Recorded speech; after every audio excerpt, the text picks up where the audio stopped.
ಸಮಸ್ತ ಶುದ್ಧ ಬ್ರಹ್ಮ ಸ್ವರೂಪರಲ್ಲಿ ಅನಂತ ಅನಂತ ಪ್ರಣಾಮಗಳು. ಚಚಡಿ ಗುರುಗಳ ಯಾವ ಡೇಟಿಂದ ನೀವು ಹೇಳಿದ್ದೀರು?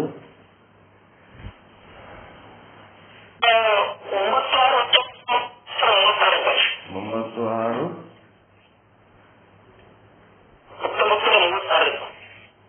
Page number page number ಎಷ್ಟದ?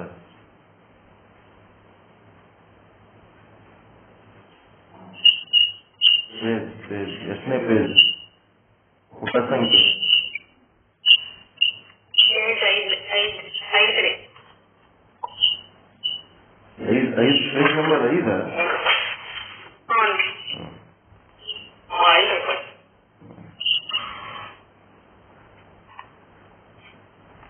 ಎಷ್ಟು ಪರಿಣಾಮಕಾರಿ ಅದ ನೋಡ್ರಿ ಪಾಠ. ಬಹಳ ಚಲೋ ಪಾಠ.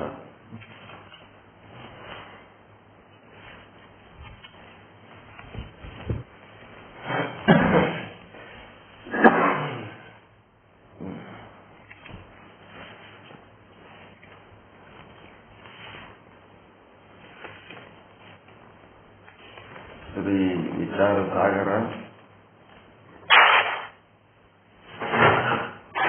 ಸಾಧು ನಿಶ್ಚಲ್ ದಾಸ್ಜಿಯವರ ಕೃತಿ.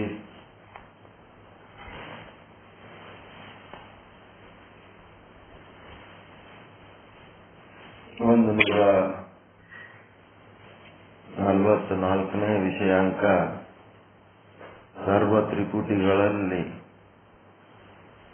ಸಾಕ್ಷಿಯ ಜ್ಞಾನವೇ ಆಗುತ್ತದೆ. 4ನೇ ತರಂಗ ಉತ್ತಮ ಅಧಿಕಾರಿ. ಯಾರೋ ಚಾಲು ಇಟ್ಕೊಂಡಿರಿ ನೋಡಿ, ಬಂದ್ ಮಾಡ್ಕೊಡ್ರಿ. ತತ್ವ ದೃಷ್ಟಿಗೆ ಉಪದೇಶ ನಡೆದಿದೆ. ಅನಿರ್ವಚನೀಯ ಖ್ಯಾತಿ 50ನೇ ದೋಹ.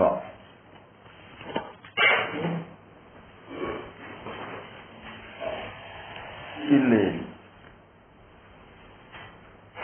ನಿನ್ನೆ ದಿವಸ ಇದನ್ನ ಹೇಳಿವಿ. ಇವತ್ತ ಸುಮ್ಮನೆ ಓದ್ಕೊಂಡು ಹೋಗ್ತಾ ಇರ್ತೀನಿ. ಏನಾರ ಡೌಟ್ ಇದ್ರೆ ಕೇಳ್ರಿ. ಇದು ಬಹಳ ಪ್ರಮುಖವಾದ ವಿಷಯ. ಸಾಕ್ಷಿಯ ಭಾನ ಆದರೆ ಕೆಲಸ ಮುಗೀತದೆ. ಸಾಕ್ಷಿಯನ್ನು ನಾವು ಮೊದಲು ಗುರುತಿಸಬೇಕು. ಸಾಕ್ಷಿ ಅಂದ್ರೆ ಅಂತಃಕರಣ ಉಪಹಿತ ಚೇತನ. ಸಾಕ್ಷಿಯನ್ನ ಚಿದಾಭಾಸನಿಂದ ತಿಳಿಯಲು ಬರಲ್ಲ. ಕಾರಣ ಸಾಕ್ಷಿಯು ಸ್ವಯಂ ಪ್ರಕಾಶವಾಗಿರುತ್ತದೆ.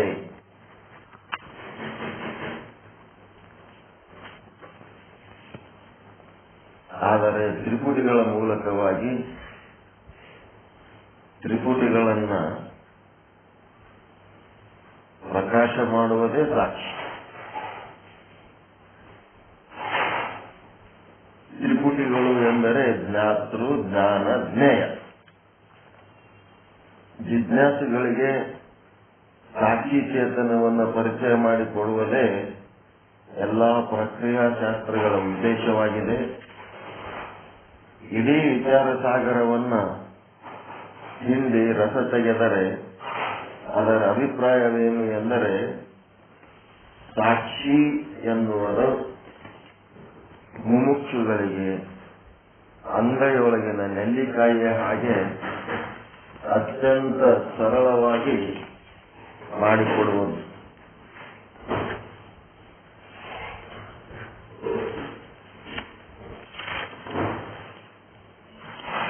ಸಾಕ್ಷಿ ಅಂದ್ರೆ ಏನಂತೇಳಿ ಸರಳವಾಗಿ ಮಾಡಿಕೊಟ್ಟು ತಿಳಿಸುವುದೇ ಸಾಧು ಶ್ರೀ ನಿಶ್ಚಲ್ ದಾಸ್ಜಿಯವರ ಅಭಿಪ್ರಾಯವಾಗಿದೆ. ಹೇಗಾದರೂ ಮಾಡಿ ಸಾಕ್ಷಿಯನ್ನು ಗುರುತಿಸಬೇಕಾಗಿದೆ. ಅದು ಹೇಗೆಂದರೆ ತ್ರಿಪುಟಿಗಳ ಜ್ಞಾನದ್ವಾರ ಸಾಧ್ಯವಿದೆ. ಸಾಕ್ಷಿ ಐಡೆಂಟಿಫಿಕೇಶನ್ ಆಫ್ ಯುವರ್ ಸೆಲ್ಫ್ ಅಂತಾರೆ. ಏನಂತಾರ? ಐಡೆಂಟಿಫಿಕೇಶನ್. ಯುವರ್ ಸೆಲ್ಫ್ ಅಂದ್ರೆ ಸಾಕ್ಷಿ. ನಿಮ್ಮ ನಿಜ ಸ್ವರೂಪ. ನಾನ್ಯಾರು ಅಂತಿರಲ್ಲ, ಅದೇ ಪ್ರಶ್ನೆ. ನಾನ್ಯಾರು ಅಂತ ಇದು ಫಸ್ಟ್ ಕಂಡುಕೋಬೇಕು ಆಧ್ಯಾತ್ಮ ಸಾಧನೆ ಒಳಗಂತಿರಲ್ಲ, ಅದೇ.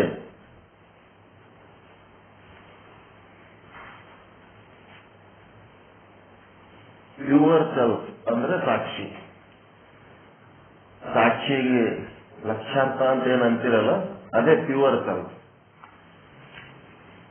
ಅದರ ಜೊತೆಗೆ ಇನ್ನೊಂದು ಏನೇನೂ ಇಲ್ಲ, ಕೇವಲ ಆತ್ಮವನ್ನು ಕುರಿತು ನಾನು ಅಂದ್ರೆ ಅಂತಂದ್ರೆ ಅದು ಪ್ಯೂರ್ ಸೆಲ್ಫ್.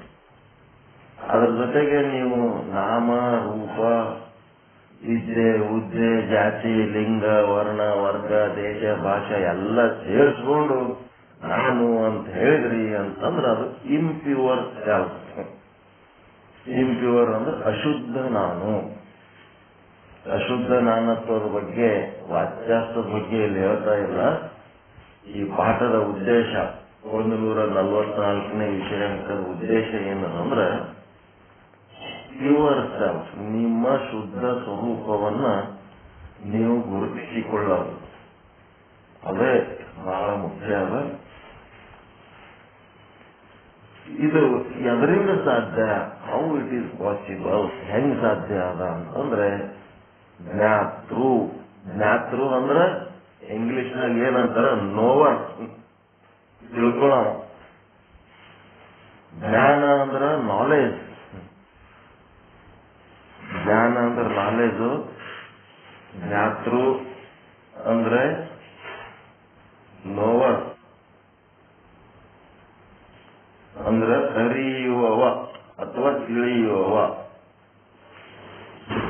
ಜ್ಞಾನ ಅಂತಂದ್ರೆ ನಾಲೆಜ್, ತಿಳಿದದ್ದು ಏನ್ ತಿಳಿದಿರ ಅದ್ರ ಬಗ್ಗೆ. ಮತ್ತ ಜ್ಞೇಯ ಅಂದ್ರೆ to be known. To be known ಅಂದ್ರೆ ತಿಳ್ಕೋಬೇಕಾದಂತ ವಸ್ತು, ಅದ್ರ ಬಗ್ಗೆ ತಿಳ್ಕೋಬೇಕಾದಂತ ವಸ್ತು, ಜ್ಞೇಯ ವಸ್ತು. ಏನ್ ತಿಳ್ಕೋಬೇಕು, ಎದರ ಜ್ಞಾನ, ಏನನ್ನ ಅರಿತಾ ಇದ್ದಾನೆ, ಈ ರೀತಿ ಇವೆಲ್ಲ ಬರ್ತವ. Knower, knowledge, to be known. Known ಅಂದ್ರೆ ತಿಳ್ಕೋಬೇಕಾದಂತ ವಸ್ತು. Material to be known, spirit to be known. It may be spirit, it may be material. ಅದು ಸ್ಪಿರಿಟ್ ಆದ್ರೂ ಆಗಿರ್ಬೋದು, ಆತ್ಮವಾಗಿದ್ರೂ ಇರ್ಬೋದು, ಎಲ್ಲ ಯಾವುದರ ಒಂದು ವಸ್ತು ಆದ್ರೂ ಆಗಿರ್ಬೋದು. Material or spirit. ಈ ಮಟೀರಿಯಲ್ ಅನ್ನ ಚಿದಾಭಾಸ ಗುರುತಿಸ್ತಾನೆ, ಜಡ ವಸ್ತುವನ್ನು ಗುರುತಿಸ್ತಾನೆ, ಅದಕ್ಕೇನು ಸಮಸ್ಯೆ ಇಲ್ಲ. ಅದರ ಸ್ಪಿರಿಟ್ ತಿಳ್ಕೋಬೇಕಾಗ್ಯದ. ಸಾಕ್ಷಿ ಅಥವಾ ಆತ್ಮ ಚೈತನ್ಯವನ್ನ ತಿಳ್ಕೋಬೇಕು ಅಂತಂದ್ರೆ ಅವನು ಈ ಮಟೀರಿಯಲ್ ತಿಳಿದಂಗೆ ತಿಳ್ಕೊಳಕ್ ಸಾಧ್ಯ ಇಲ್ಲ. ಅದನ್ನ ತಿಳ್ಕೊಳಕ್ ಇವ ಒಂದು ಯೋಗ್ಯತೆ ಸಂಪಾದಿಸಬೇಕು. ಆ ಯೋಗ್ಯತೆ ಸಂಪಾದಿಸಿದ್ರೆ ಆ ಸಾಕ್ಷಿ ತಾನೇ ಇವನ್ ಬುದ್ಧಿಗೆ ಇಳಿದು ಬರುತ್ತೆ. ಕಿಟಕಿ ತೆಗೆದ್ರೆ ಹಂಗ ಗಾಳಿ ಬೆಳಕು ತಾನೇ ಮನೆಯೊಳಗೆ ಯಾಕೆ ಪ್ರವೇಶ ಮಾಡ್ತದ, ಹಂಗ ಇವ ಕಿಟಕಿ ತೆಗೆಯ ಯೋಗ್ಯತೆ ಇರ್ಬೇಕು ಇವನಿಗೆ. ಆ ಸ್ಪಿರಿಟ್ಗೆ ಇವ ಏನು ಕರೆಯೋದು ಬೇಕಾಗಿಲ್ಲ, ತಾನೇ ಬರ್ತು, ಬರ್ಲಕ್ ರೆಡಿ ಅದ. ಆದ್ರ ಇವ ಕಿಟಕಿ ತೆಗಿಬೇಕಲ್ಲ. ಕಿಟಕಿ ತೆಗಿಲಾರ್ದೆ ನಾ ಕಿಟಕಿ ಮುಚ್ಕೊಂಡು ಕೂತು ನಾನು ಗಾಳಿ ಬೆಳಕು ಕೊಡ್ಕೊತೀನಿ ಅಂದ್ರೆ ಆಗಲ್ಲ. ಹಂಗ ಇದೇನದ, ಒಂದು ಯೋಗ್ಯತೆಯನ್ನ ಸಂಪಾದಿಸಿದಾಗ ಅವಾಗ ಮಾತ್ರ ಅದು ಸಾಧ್ಯ. ಅದು ತಾನೇ ತಿಳಿದು ಬರ್ತದೆ. ನಾವೇನು ಅದನ್ನ ತಿಳಿಬೇಕಂತ ಸಾಧ್ಯ ಇಲ್ಲ. ವಸ್ತುಗಳನ್ನ ತಿಳ್ಕೊಳ್ಳೋ, ಜಡ ವಸ್ತುಗಳನ್ನ ತಿಳ್ಕೊಳ್ಳಕ ಚಿದಾಭಾಸನಿಂದ ಸಾಧ್ಯ ಅದ. ಸ್ಪಿರಿಟ್ ತಿಳ್ಕೊಳಕ್ ಆಗಂಗಿಲ್ಲ. ಹೇಳಿದ್ಮೇಲೆ ಸಾಕ್ಷಿಯನ್ನು ಗುರುತಿಸಬೇಕಾಗಿದೆ. ಅದು ಹೇಗೆಂದರೆ ತ್ರಿಪುಟಿಗಳ ದ್ವಾರ ಸಾಧ್ಯವಿದೆ. ಅದಕ್ಕೆ ಸಾಕ್ಷಿ ಹೆಂಗದಪ್ಪ, ಒಂದು ಕ್ಯಾರೆಕ್ಟರ್ ಅದ. ಸಾಕ್ಷಿಯು ಸರ್ವವ್ಯಾಪಕವಾಗಿದೆ. ಇದು ಒಂದು ಕ್ಯಾರೆಕ್ಟರ್, ಸಾಕ್ಷಿ ಲಕ್ಷಣ. ನಿಮ್ಮ ಶರೀರ 3.5 ಮೊಳ ಅದ, ಸ್ಥೂಲ ಶರೀರ. ಆ ಸ್ಥೂಲ ಶರೀರದೊಳಗ ಅಂತಃಕರಣ ಅಂತಂದ್ರ ಒಳಗಿರುವ ಒಂದು ಕೆಲಸ ಮಾಡ್ತದ, ಆಕ್ಟಿವ್ ಫೋರ್ಸ್ ಅದ ಒಳಗೆ ಅಂತಃಕರಣ. ಆ ಅಂತಃಕರಣ ಒಳಗೆ ಇದ್ದಿದ್ದಿಲ್ಲ ಅಂತಂದ್ರ, ಬರೇ ಸ್ಥೂಲ ಶರೀರ ಇತ್ತಂದ್ರ ಅದೇನು ಮಾಡಕ್ಕಾಗಲ್ಲ. ಒಂದು ಕಣ್ಣು ಸಹಿತ ಕುಳಿತಿಸ್ಲಕ್ಕಾಗಲ್ಲ, ಒಂದು ಹೆಜ್ಜೆ ಇಡ್ಲಕ್ಕಾಗಲ್ಲ. ಒಳಗಿರುವ ಅಂತಃಕರಣ ಅದ ಹೆಂಗದ ಎಲ್ಸದ ಅಂತಂದ್ರ, ನಿಮ್ಮ ಸ್ಥೂಲ ಶರೀರ ಎಷ್ಟು ಸೈಜ್ ಅದ ಅಷ್ಟು ಸೈಜ್ ಅದು ಒಳಗದ ಅಂತಃಕರಣ. ಆ ಅಂತಃಕರಣ ಒಳಗ ಏನ್ ಮಾಡಪ್ಪ ಅಂದ್ರೆ, ಅದರಿಂದ ಅಂತಃಕರಣದ ಹಿಂದ ಸಾಕ್ಷಿ ಅದ. ಸಾಕ್ಷಿನೂ ಏನದ, ನಿಮ್ಮ ಪಿಂಡಾಂಡ ಎಷ್ಟು ಗಾತ್ರದ ಅಷ್ಟು ಗಾತ್ರದ್ದು ಸಾಕ್ಷಿ ಅದ. ಒಳಗೆ ಸಾಕ್ಷಿನೂ ಅದ, ಅಂತಃಕರಣನೂ ಅದ. ಸಾಕ್ಷಿ ನಿಮ್ಮ ಪಿಂಡಾಂಡದ ಒಳಗನೂ ಸರ್ವವ್ಯಾಪಕ ಅದ, ಮತ್ತು ಅದೇ ಸಾಕ್ಷಿ ಹೊರಗನೂ ಅದ. ಒಳಗಷ್ಟೇ ಇಲ್ಲ, ಹೊರಗನೂ ಅದ. ಹೊರಗೆ ಎಷ್ಟದ, ಹೊರಗನೂ ಎಲ್ಲ 84 ಲಕ್ಷ ಜೀವರಾಶಿಗಳ ಒಳಗನೂ ಅದ, ಹೊರಗೆ ಬಯಲೊಳಗನೂ ಅದ, ಎಲ್ಲ ಜಡ ವಸ್ತುಗಳೊಳಗನೂ ಅದ, ಜೀವಂತ ವಸ್ತುಗಳೊಳಗದ, ಸಣ್ಣದ್ರಾಗದ, ದೊಡ್ಡದ್ರಾಗದ, ಎಲ್ಲದ್ರಾಗದ. ಸಾಕ್ಷಿ ಸರ್ವವ್ಯಾಪಕ. ಸತ್ಯದೊಳಗನೂ ಅದ, ನಿತ್ಯದೊಳಗನೂ ಅದ, ಎಲ್ಲದ್ರಾಗ ಅದ. ಶುದ್ರ ಸತ್ಯದೊಳಗನೂ ಅದ. ಅದು ಇಲ್ಲದ ಜಾಗನೇ ಇಲ್ಲ. ಒಟ್ಟು ಸಾಮಾನ್ಯವಾಗಿ ಎಲ್ಲದ್ರಾಗೂ ಅದ. ಮತ್ತೆ ಹೆಂಗದು,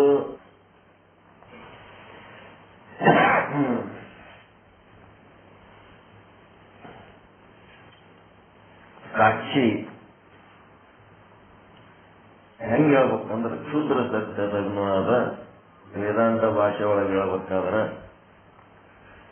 ಮತ್ತೆ ಅದ್ರಾಗದ ಶುದ್ರ ಸತ್ಯ ಆದ್ಮೇಲೆ ಪ್ರಾತಿಭಾಷಿಕ ಸತ್ಯ ಅದ್ರಾಗನೂ ಅದ. ಅದಕ್ಕಿಂತ ಮೇಲೆ ಹೋದ್ರೆ ವ್ಯಾವಹಾರಿಕ ಸತ್ಯಗಳು, ಲೌಕಿಕ ವಸ್ತುಗಳು ಅದ್ರಾಗನೂ ಅದ. ಪಂಚಭೂತಾತ್ಮಕ ಜಗತ್ತು ಅದರೊಳಗೂ ಅದ. ಮತ್ತೇನದ, ಎಲ್ಲಕ್ಕ ಮೇಲೆ ಪಾರಮಾರ್ಥಿಕ ಸತ್ಯ ಏನದಲ್ಲ ಅದು ತಾನೇ ಸ್ವಯಂ ತನ್ನದೇ ಆದ. ಅದೇ ಪಾರಮಾರ್ಥಿಕ ಸತ್ಯ ಇರದೆ ಕೈಲಾಸ, ವೈಕುಂಠ, ಏನೇನಂತಿರಲ್ಲ ದೇವಲೋಕ, ಅದೇ ಆ ಪಾರಮಾರ್ಥಿಕ ಸತ್ಯ ಲೋಕಕ್ಕೆ ಅದು ಹೇಳ್ತಾರೆ. ಅದಕ್ಕೆ ಸಾಕ್ಷಿ ಎಂದರೆ ಪ್ರತ್ಯೇಕಾತ್ಮ. ಪ್ರತ್ಯೇಕಾತ್ಮ ಶರೀರದ ಒಳಗಿರುವಂತ ಆತ್ಮ ಅದು. ಅದು ಬರೇ ಶರೀರದ ಒಳಗಷ್ಟೇ 3.5 ಮೊಳ ಇಲ್ಲ, ಅದು ಸರ್ವವ್ಯಾಪಕ ಆದ. ಅಂತ ಸರ್ವವ್ಯಾಪಕವಾದಂಥದ್ದನ್ನ ನಾವು ತಿಳ್ಕೋಬೇಕು ಅಂತಂದ್ರೆ ಕೆಲವೊಂದು ದೃಷ್ಟಾಂತಗಳು ಕೊಡ್ತಾರೆ. ಸಾಗರದ ನೀರಿನ ಒಂದು ಬೊಗಸೆ ಕುಡಿದರೆ, ಒಂದು ಹನಿ ನೀರು ಕುಡಿದ್ರು ಸಾಕು, ಇಡೀ ಸಾಗರದ ನೀರಿನ ರುಚಿ ಅನುಭವವಾಗುತ್ತದೆ. ಇಡೀ ಸಾಗರವನ್ನ ಕುಡಿಯುವ ಅವಶ್ಯಕತೆ ಇಲ್ಲ. ಸಾಕ್ಷಿಯನ್ನ ಅರಿಬೇಕಾದ್ರೆ ಇಡೀ ಪಿಂಡಾಂಡದೊಳಗೆ ಏನಾದ ನಿಮ್ಮೊಳಗಿನ ಒಂದು ಸಾಕ್ಷಿಯನ್ನ ತಿಳಿದ್ರೆ ಸಾಕು, ಇಡೀ ಬ್ರಹ್ಮಾಂಡದೊಳಗಿನ ಸಾಕ್ಷಿಯನ್ನ ತಿಳಿಲಿಕ್ಕೆ ಸಾಧ್ಯ ಅದ. ಒಂದು ಹನಿ ನೀರು, ಸಮುದ್ರ ನೀರು ನಾಲ್ಗಿಗೆ ಹಚ್ಚಿಕೊಂಡ್ರೆ ಇಡೀ ಸಮುದ್ರ ನೀರು ಹೆಂಗ ಉಪ್ಪದವಂತ ನಿರ್ಧಾರ ಮಾಡ್ತಿರೋ, ಅದೇ ರೀತಿ ಅನ್ನ ಮಾಡುವಾಗ ಒಂದು ಅಗುಳನ್ನ ಈಚೆಗೆ ನೋಡಿ ಅನ್ನ ಆಗ್ಯದ ಇಲ್ಲ ಅಂತ ತಿಳ್ಕೊತಾರಲ್ಲ ಹೆಣ್ಮಕ್ಳು ಅಡಿಗೆ ಮಾಡೋರು, ಹಾಂಗ ಎಲ್ಲ ಅಗಳುಗಳು ಹೆಚ್ಚಿಸೋದಿಲ್ಲ. ಹಂಗ ಒಂದು ಅಗಳಿನಲ್ಲಿ ಹೆಂಗ ತಿಳ್ಕೊತೀವಿ, ಹಂಗ ನಮ್ಮ ಸಾಕ್ಷಿ ಹೆಂಗದ ಅಂದ್ರೆ ಒಂದು ಅಗಳು ಇದ್ದಂಗದ.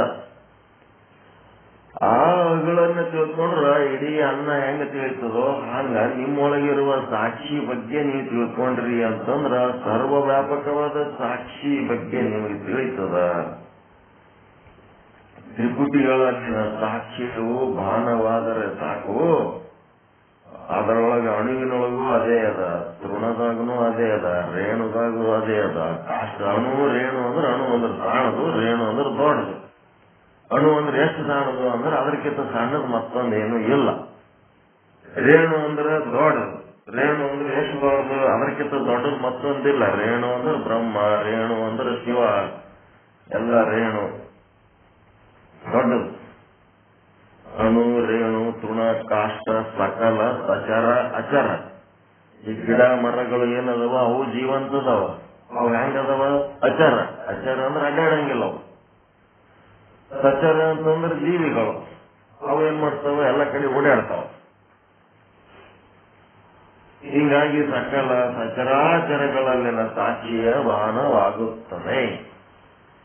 ಸಚರಾಚರಗಳಲ್ಲಿನ ಸಾಕ್ಷಿಯ ಭಾನ ಮಾಡ್ಕೋಬೇಕು.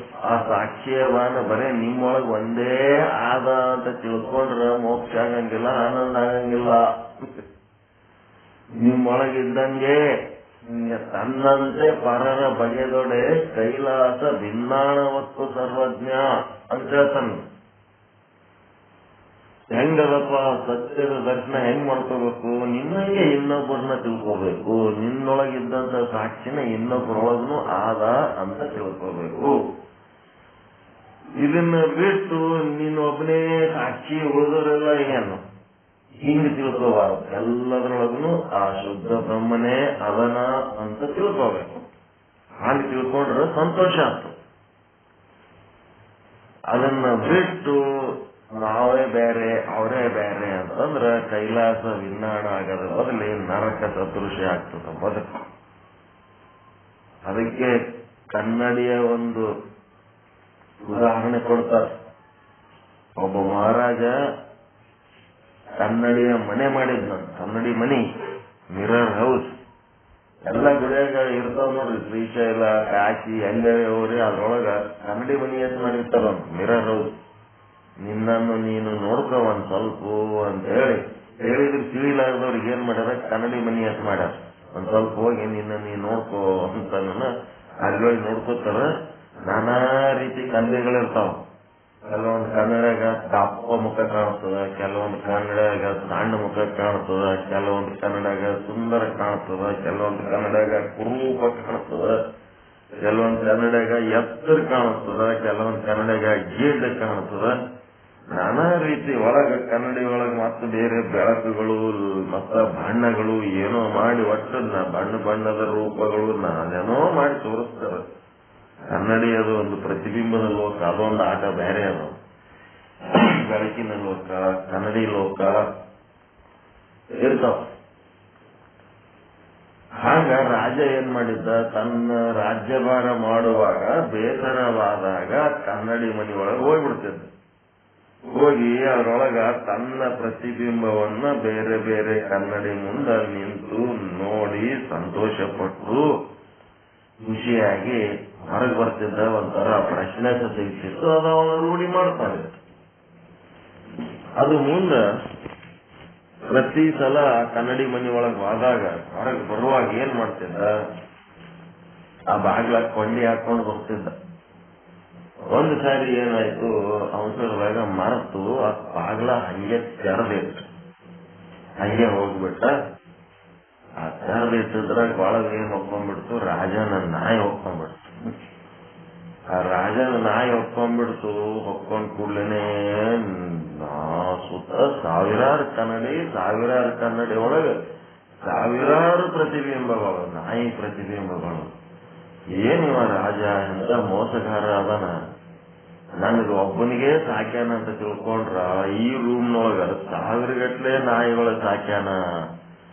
ಏನ್ ಇಷ್ಟೊಂದು ನಾಯಿಗಳು ಸಾಕಿ ನನಗೆ ಮೋಸ ಮಾಡಿಬಿಡ್ತಾನೆ ರಾಜ ಅಂತ ತಿಳ್ಕೊಂಡು ಅದು ಬಾವು ಅಂತ ಒದರ್ಬಿಡ್ತು. ವ್ಯಕ್ತಿಗೆ ಬಂದು ಇದು ಒಂದು ಒದರಿದ್ರೆ ಅವು 1000 ನಾಯಿಗಳು ಪ್ರತಿಬಿಂಬಗಳು ಅವು ಅಂತದ್ರಿ. ಅವು ಒದರಿದ್ದು ನೋಡಿ, ಇದು ಒದರಿದ್ದು ನೋಡಿ, ಅದು ಒದರು. ಪ್ರತಿಬಿಂಬ ಎಂದರೆ ಗಣಿತದೆ ಅಂದ್ರೆ ಅದು ಪ್ರತಿಬಿಂಬ. ಇದು ಎಷ್ಟೊತ್ತ ಆಟ ಮಾಡ್ತದೆ, ಅಷ್ಟೊತ್ತ ಅದನ್ನು ಆಟ ಮಾಡ್ಲಕ್ಕ. ಕಡೆಗೆ ಇದು ಒದರಿ ಏನಾಯ್ತು? ಒದರಿದ ಮೇಲೆ ಅದಕ್ಕೆ ಹಿಂದ ಒಂದು 6 ಇಂಚಿನಟ್ ಏನೋ ಹೊರಗೆ ಬಂದ್ಬಿಡ್ತದತ್ತ. ಅದು ಗುದಿಗಿ ಏನಂತಾರಂತದಕ್ಕೆ ಒದರಿ ಒಂದು 6 ಇಂಚಿನಟ್ ಅದರದು ಕರಳ ಹೊರಗೆ ಬಂದು ಬಿದ್ದು ಸತ್ತೋಗ್ಬಿಡ್ತದ. ನಾಯಿ ಒದರದ್ರಾಗ ಬಹಳ ಪವರ್ಫುಲ್ ಆಗಿ ಒದರ್ತದ. ತನ್ನ ಶಕ್ತಿಯೆಲ್ಲ ಹಾಕಿ ಒದರ್ತದ. ಒದರದ್ರಾಗ ಏನಾಗ್ತದ? ಅದ್ರ ಮೈ ಹೊರಗೆ ಬಂದ್ಬಿಡ್ತದ. ಹೊರಗೆ ಬಂದು ಬಿದ್ದು ಸತ್ತೋಗ್ಬಿಡ್ತದ. ಅಷ್ಟು ಪರಿ ಒದರ್ತದ. ಅದ ಟೆನ್ಷನ್ ತಗೊಂಡು ಅಂಥದೊಂದು ನಾಯಿ ಒದರಿ ಅದು ಬಿದ್ದು ಸತ್ತು ಹೋಗ್ಬಿಡುತ್ತೆ. ಒಳಗೆ ಕನ್ನಡಿ ಮನಿ ಇರೋದು ಒಂದೇ ಮನಿ. ಕನ್ನಡಿ ಮನೆ ಅಲ್ಲಿರೋ ಕನ್ನಡಿ ಏನಾರ ಬೇರೆ ಆದವೇನು ಇಲ್ಲ. ಒಂದೇ ರಾಜ ಹೋಗಿ ಅದ್ರಾಗ ಸಂತೋಷ ಪಟ್ಟ, ನಾಯಿ ಹೋಗಿ ಅದ್ರೊಳಗೆ ಏನ್ ಮಾಡ್ತು, ಭಯ, ದುಃಖ, ಚಿಂತೆ ಪಾಟು ಹೋದ್ರಿ ಸಾಕು. ಏನಾಯ್ತು ಅಲ್ಲಿ ವ್ಯತ್ಯಾಸ ಏನಾಯ್ತು ಅಂತಂದ್ರ, ರಾಜಗ ಪರ್ಫೆಕ್ಟ್ ಆಗಿ ಗೊತ್ತಿತ್ತು ಈ ಕನ್ನಡಿಗಳ ಒಳಗ ಬೇರೆ ಬೇರೆ ಪ್ರತಿಬಿಂಬಗಳೇನು ಕಾಣ್ಲಕತ್ತವ ಅವೆಲ್ಲದೂ ನನ್ನವೇ ಪ್ರತಿಬಿಂಬ ಅಂತೇಳಿ ಆ ಕನ್ನಡಿ ಒಳಗಿನ ಎಲ್ಲಾ ಕನ್ನಡಿ ಒಳಗಿನ ಪ್ರತಿಬಿಂಬಗಳನ್ನ ಅಭೇದವಾಗಿ ನೋಡ್ದವ. ಅಭೇದವಾದ ಜ್ಞಾನದಿಂದ ನೋಡಿದ್ದಕ್ಕ ತನ್ನ ಪ್ರತಿಬಿಂಬಗಳೇ ಅಂತ ತಿಳ್ಕೊಂಡದ್ದಕ್ಕ ಅವನಿಗೆ ಆನಂದ ಆಯ್ತು. ಆ ನಾಯಿಗೆ ಏನಾಯ್ತು, ತಾನೇ ಬೇರೆ, ಅಲ್ಲಿರ ಬೇರೆ ಪ್ರತಿಬಿಂಬದೊಳಗಿನ ನಾಯಿಗಳೇ ಬೇರೆ ಅಂತ ಅಂದು ತಿಳಿದು ಒದರಿ ಅದು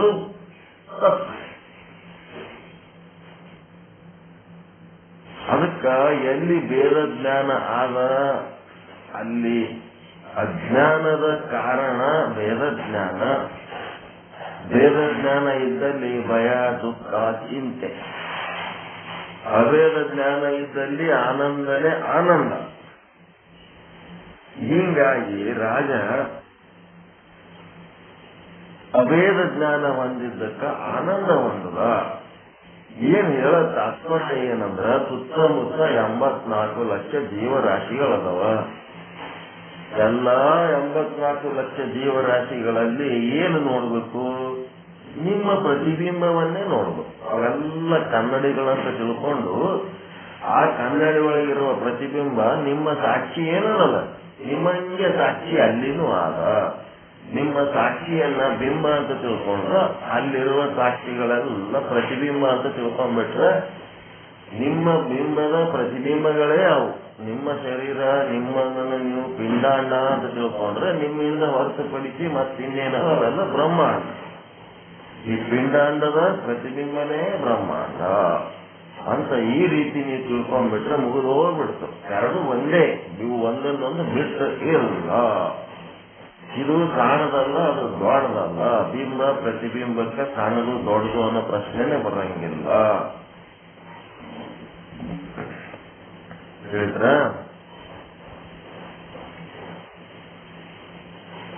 ಭೇದ ಇದ್ದದಕ್ಕೆ ಸಮಸ್ಯೆ ಆಯಿತು. ಹಂಗ ಈ ತ್ರಿಪುಟಿಗಳಲ್ಲಿ ಸಾಕ್ಷಿಯ ಬಾಣವಾದರೆ ಸಾಕು, ಅಣು ರೇಣು ತೃಣ ಕಾಷ್ಟ ಎಲ್ಲರೊಳಗೂ ಅದೇ ಆದ ಅಂತೇಳಿ ನೀವು ತಿಳ್ಕೋಬೇಕ.